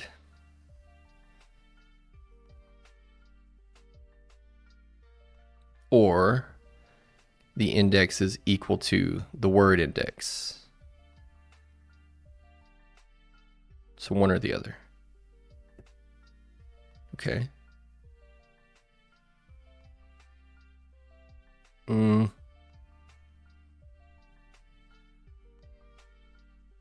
Well, I mean, we know it. We get true false back. So I'm struggling a bit with what we do with that next. I guess if it always, I can't even talk. If it's false, I guess nothing happens. If it's true, it falls through, and then, but we still get, or I guess that's just a check because we don't want to, there's no reason to process further if these don't match, but then we want to further process. And I guess to move forward, we need a true.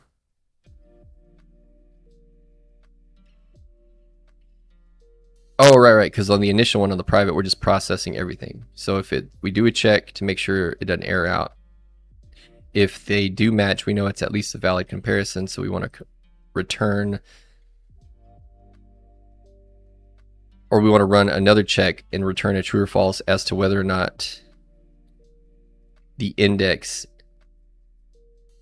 effectively the indices in both the template versus the, is equal to the word finder wildcard, or the template index equal to the word index. Wait, but what does this do? Word finder.wildcard. Oh, word finder.wildcard. So this is saying what? If the index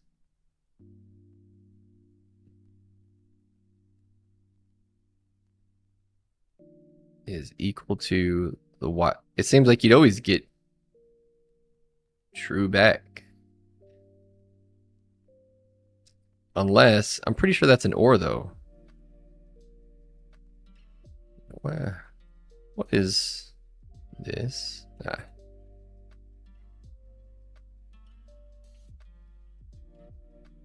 Yeah, the or operator. Okay, we'll come back to that. And then, so this method, find matches, external parameter name, template of string, returns an array of strings, and it should return word list, which is an array of strings itself. And we're filtering for candidate in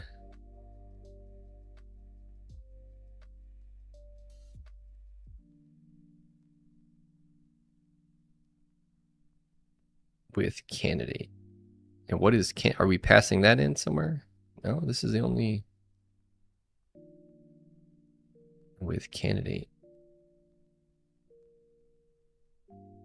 Yeah. So I mean, all in all, no, I'm not entirely sure what exactly the logic is there. But for the most part, yeah, I mean, I feel like I get it. Okay, so then let's see what the hell that is doing. With candidate is match with candidate. Turn.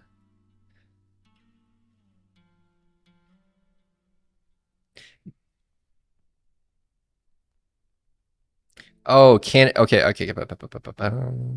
think I get it now.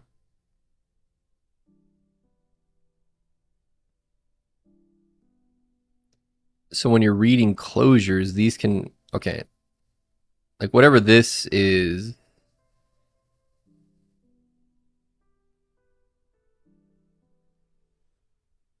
the candidate, or it's the argument for the closure. And so this would be, what are you doing? Filter. say it, brother. Is included self element. Throws bool. Rethrows self element. So what?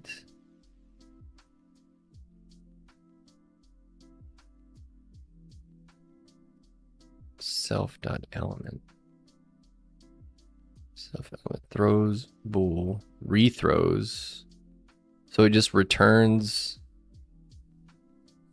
itself?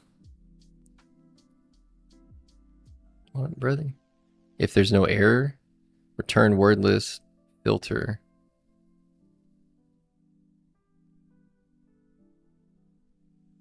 Ah, fuck. All right, I'm just gonna ask. I gotta know. And he gives such good answers. Please break down.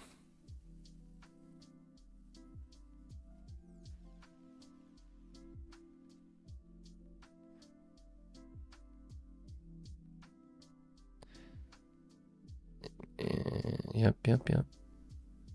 Static property defines a static constant property named wildcard of type character. This means that wildcard is a property shared across all instances of word finder, and its value is set to character dot. Instance property. Okay, we get that. Private func is match defines a private method named is match that takes two parameters, template and word, and returns bool. The guard statement. This line checks if the template and word have the same length. If not, it returns false. Yep. Return. Okay, here we go. Template indices all satisfy. Template indices all satisfy checks if all indices of the template satisfy a condition. The closure index in defines the condition. Template index equal to word finder wildcard checks if the character at index in template is the wildcard character. Checks if. Oh, okay. That is what I thought it was doing, but I just thought it was odd. So, okay. And then we have or. Template index equal word index. This is the equality checker. So it checks if the character at index in template matches the character at the same index in word. If any character in template does not match the corresponding character in word and is not a wildcard, the function returns false. Okay, so it is checking for either. Okay. All right. What else could it? Oh, okay. Yeah. That does make sense. All right, never mind. Okay, so it is just checking for those two things straight up. So either it matches on the index or it is the same as the wildcard character, which is a period. Okay.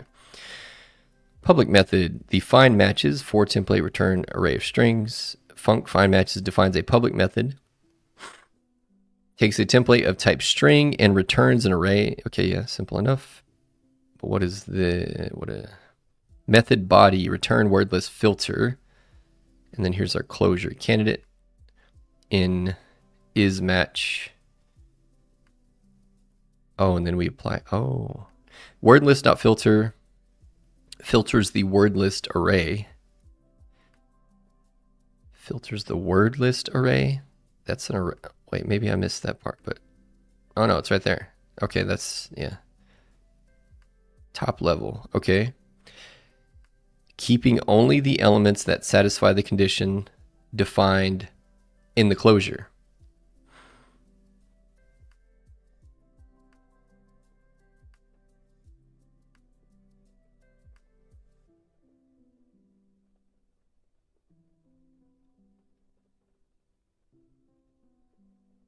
Oh, okay, so only our trues.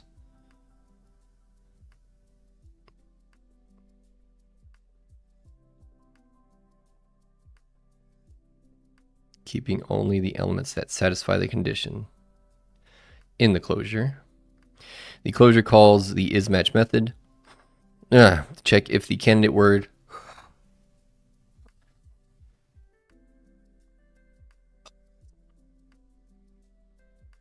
okay. Oh, son of a bitch. All right. The closure. Making sure a fucking funnel cloud ain't dropping on me, brother. The closure calls the isMatch method to check if the candidate word matches the template. If the candidate word.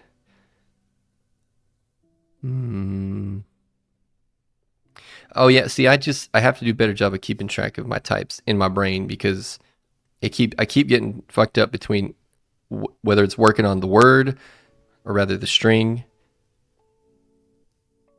or what we would call not necessarily like word.count, but meaning like in plain English we would just call it, a word, and that would be a string. So that would be your candidates for a potential match. And so wordless is a string.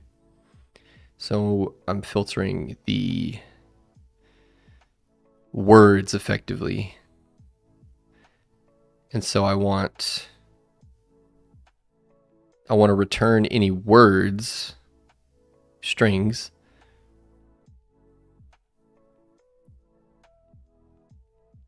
that evaluate to true based off isMatch here. So whatever, yeah, anything that this returns as true, I want to see those. And so I should only be getting return wordless filter candidate in, yeah.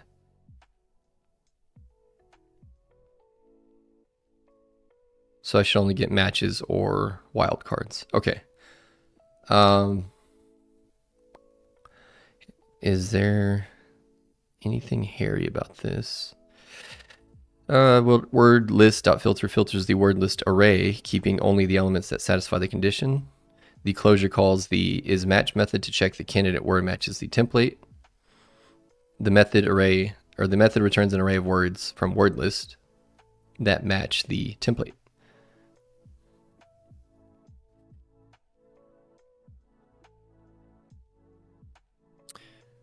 Word finder struct the wildcard used to represent any character in the template. And matches return. Method returns all words from the list that match the template.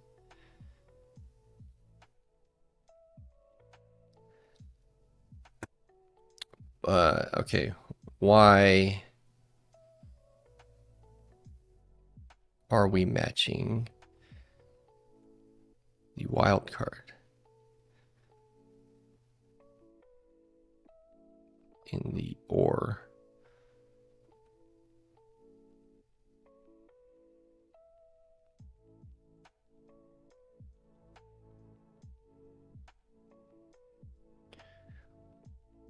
Okay, role of the wildcard. The wildcard character, defined by word finder. Wildcard is used to represent any character in the template. When matching a word against a template, a wildcard at any position in the template should match any character at the corresponding position in the word. Break down to the matching logic. Let's revisit isMatch method to understand why the wildcard is checking using the OR operator. Length check.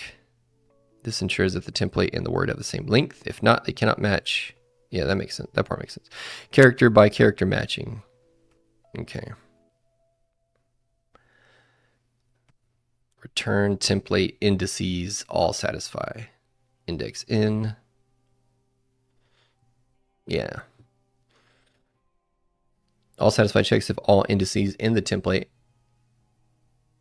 satisfy the given condition. The condition in the closure. Index in is, yeah, this is the condition. This condition uses the OR operator to allow for two possibilities. Wildcard match. The index, equals the wildcard. If the character at index in the template is the wildcard, it matches any character at the same position in the word. Oh, from the template to the word. Okay. Exact match, template index, word index. If the character at index in the template is not the wildcard, it must match exactly the character at the same position in the word. Okay. Okay. Why use the or operator? The or operator is used for template. If the template character is a wildcard, the condition template index equal word finder dot wildcard evaluates true, and the specific character in the word does not matter. Okay. If the template character is not a wildcard, the condition. Oh, right, because we had some. Okay. What did it? It was right at the beginning of this chapter, I think. Yeah, so LA and O, so literally wildcards. Okay, I'm a dummy. Yeah. Okay, so that's why. So the index. Let me just put it on the screen. It's. Oh shit.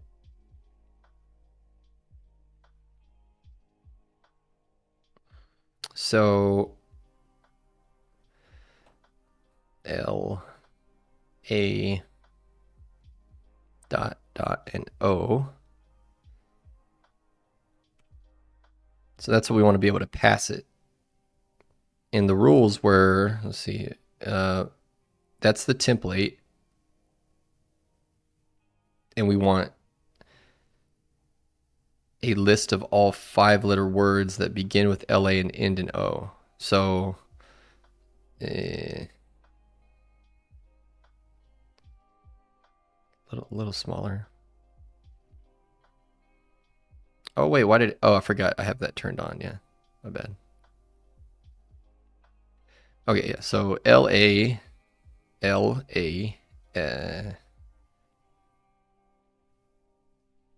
O, and then just a little bit smaller. So this would be index 0, 1, 2, 3, not 23, 2, 3, and 4. And so L is index 0, character index 0. A is 1. And so for 2 and 3, I can have wildcards because that's not part of my requirement. So it can be anything in theory. But that's what is being described there. And assuming it's a real word, obviously, but we didn't say that. So, or actually they did. They said 5-letter word. So that, whatever. But yeah, so that's, okay, I get it now. I see why we're doing that. So then, that being the case, let's reread this. So the return this check. So whether the indices all satisfy this condition, and this is index in the indices of the templates is either equal to the wildcard or it's a perfect match between the word and the template. So maybe there's further processing we just haven't done yet for the wildcard. But here we are finding matches, so we pass it the template, the LA.O, return an array of strings. So we return the filtered array.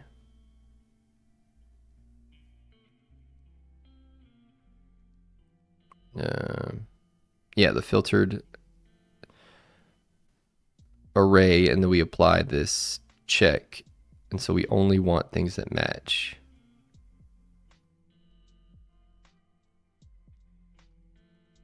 So we only get one or the other. It's getting closer. I still don't get. How does it know at the positioning though?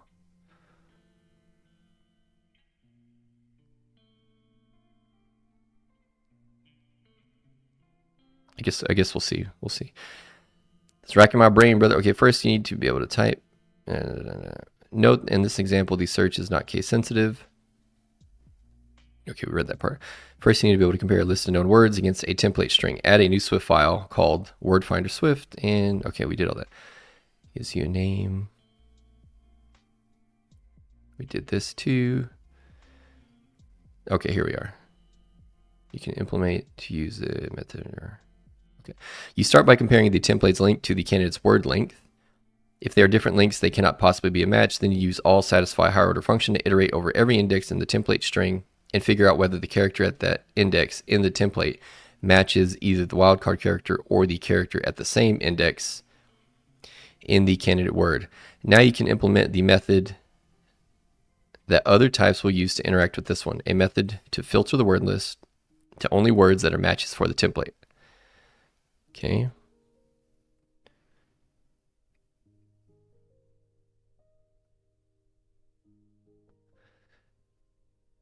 And okay, yeah, we did that. Took a moment to be proud. Yep, we got there. Okay, I was on the wrong page. Yeah, here we go. All right, now it feels uncomfortable, blah, blah, blah. As you work on a larger application, it is important to periodically test small pieces of it as you build them. Double check that your word finder works by defining a word list and a template in main Swift. For reasons that will become clear later in the chapter, define a struct to encapsulate this behavior. Okay. Is it cap? Does it matter? Main Swift.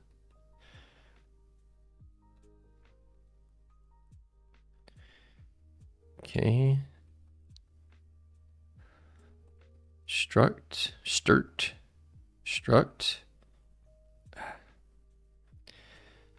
Oops. Word lasso. Func run. Empty tuple, no arguments. Throws. Trailing closure syntax. Throws. Let. Oh no, maybe that's not what this is. Let word list equal this array. Wolf. Word works. Oops. Works. And woo. Woo. Suwoo. All right, and then let word finder equal word finder. Word list. Word list. Gotta love that. All right. Let template equal whoa. Da-da. Let matches equal word finder dot find matches. Okay. For template. Let matches. Okay, yeah. And then print found matches count.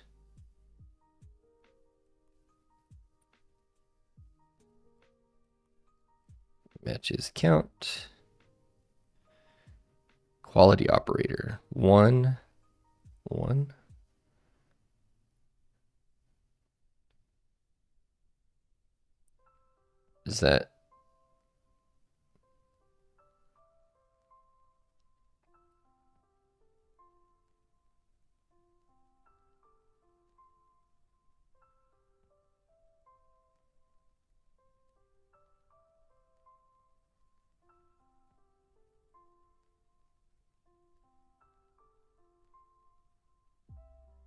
Is that another, what? I think that's another or, but it's just different context, but I'm not sure. Let's see. God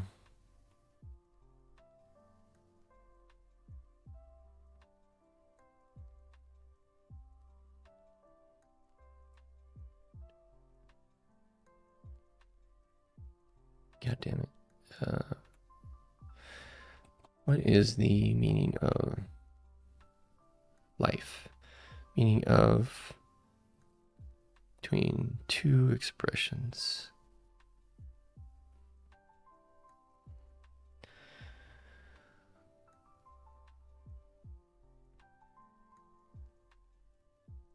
Oh, that's right. Ternary shorthand for if else.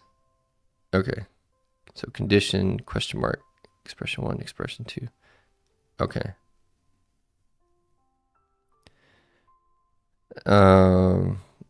Wait, what? So if this is true,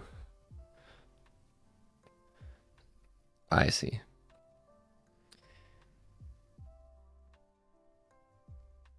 All right, so if it's true, Jesus Christ. Please don't be these douches that have a loud ass fucking engine. Like what? Or the the muffler sounds like a goddamn rice cooker. And it's obnoxiously loud. Like why? I can't think of a better way for you to waste your money, brother. That's all I gotta say about that.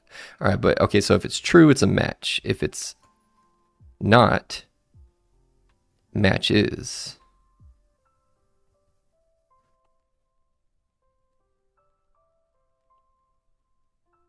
Match is weird. Okay. Brent found some count.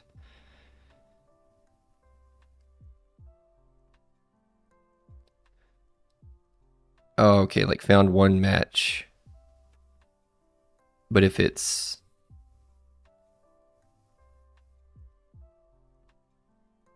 wait, what is happening? Found some number. Oh, so if the count of matches is equal to 1, so it's just to have correct grammar. Well, that's nice. I would have gone with the parentheses, parentheses S if we're going to do it that way. But yeah, okay. So if it's equal to 1, return match. So we just say found, one match. But if it's not equal to 1, you would say found 0 matches, found 2 matches, found 3 matches. Okay, all right. Okay, yeah. So, tracking, brother. All right, so take them. We did that. Print. Found. Oh, there's more to it. Okay, so word lasso. Print. Match. And then. Whoa, print. Yeah.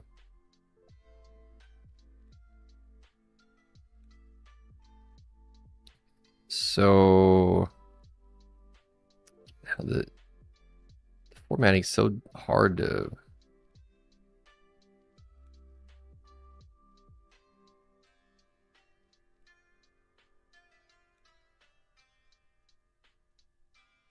There we go. So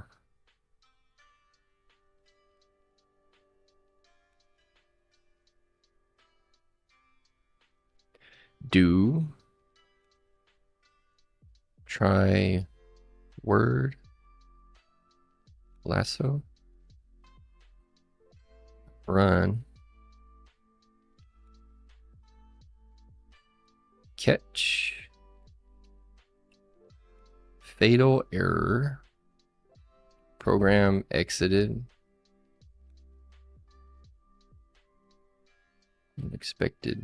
unexpectedly, and then whatever the value of the error is, catch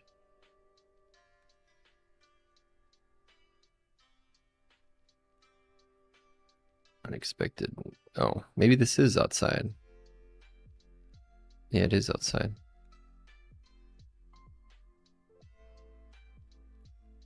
Underneath print, should have 1, 2.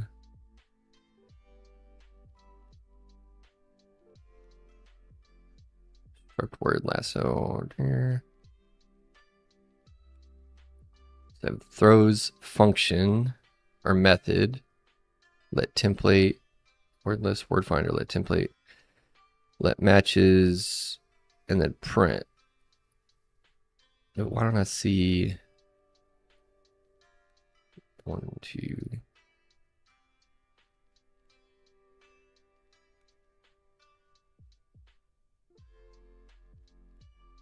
Where's your third one coming from? Throws. Got that one. Throws. When do you close it? Oh, I don't have the. Okay, my bad. I don't have the for loop. Okay, for match in matches. Print match. Okay.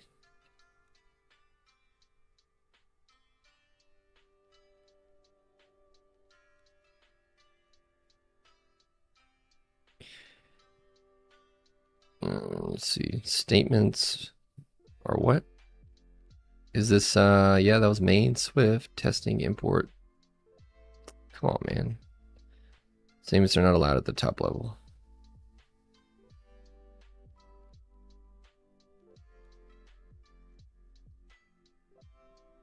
Okay.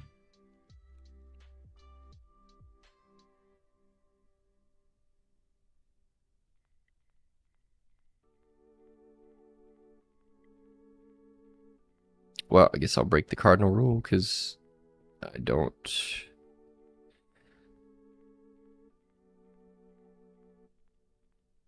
The important thing is we tried.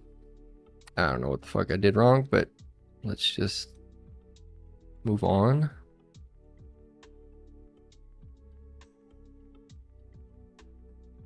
No, it's still telling me it's an error. What y'all talking about, dude? Statements are not allowed at the top level. You create a list of known words and use it to initialize an instance of word finder.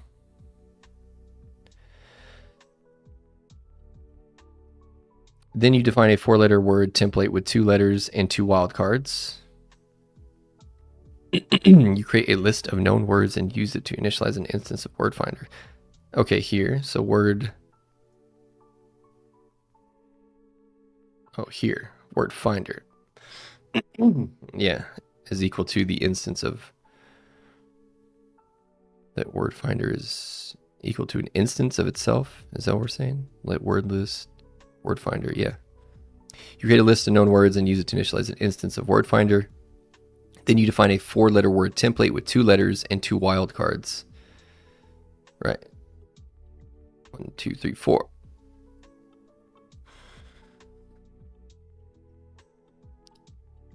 And you plug it in. You implement this behavior inside the run method on a new struct, word lasso. Right here. Finally, you create a word lasso instance. Here.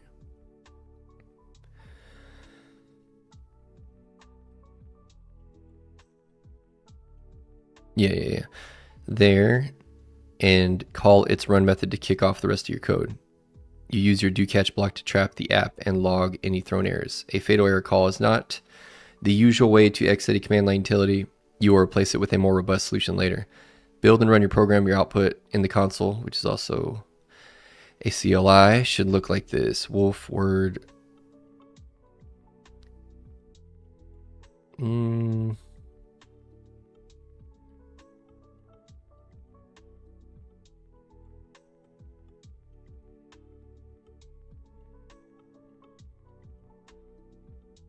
This has to be, it can't be,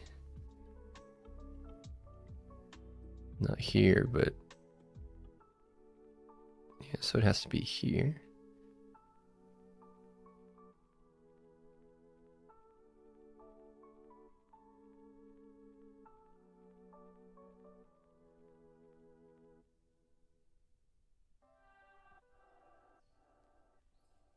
Man, that's annoying.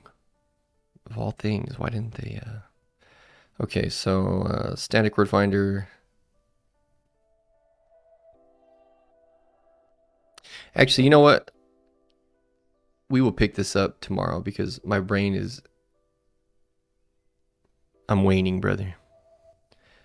But no, we made good progress today, so I feel good about it. Yeah, usually, I'm sure it's something I'm missing. So we'll just pick it, we'll just restart right here with building the word finder tomorrow. So that being said, please direct thine eye and drop a sub on all these. Go to all the platforms. Do it all. Do it all. Do it all. Me. No, I'm playing. No, but really, drop it.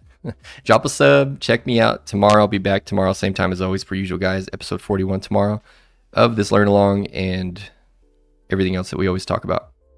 Other than that, appreciate you stopping by, and also don't forget to also check me out 9 p.m.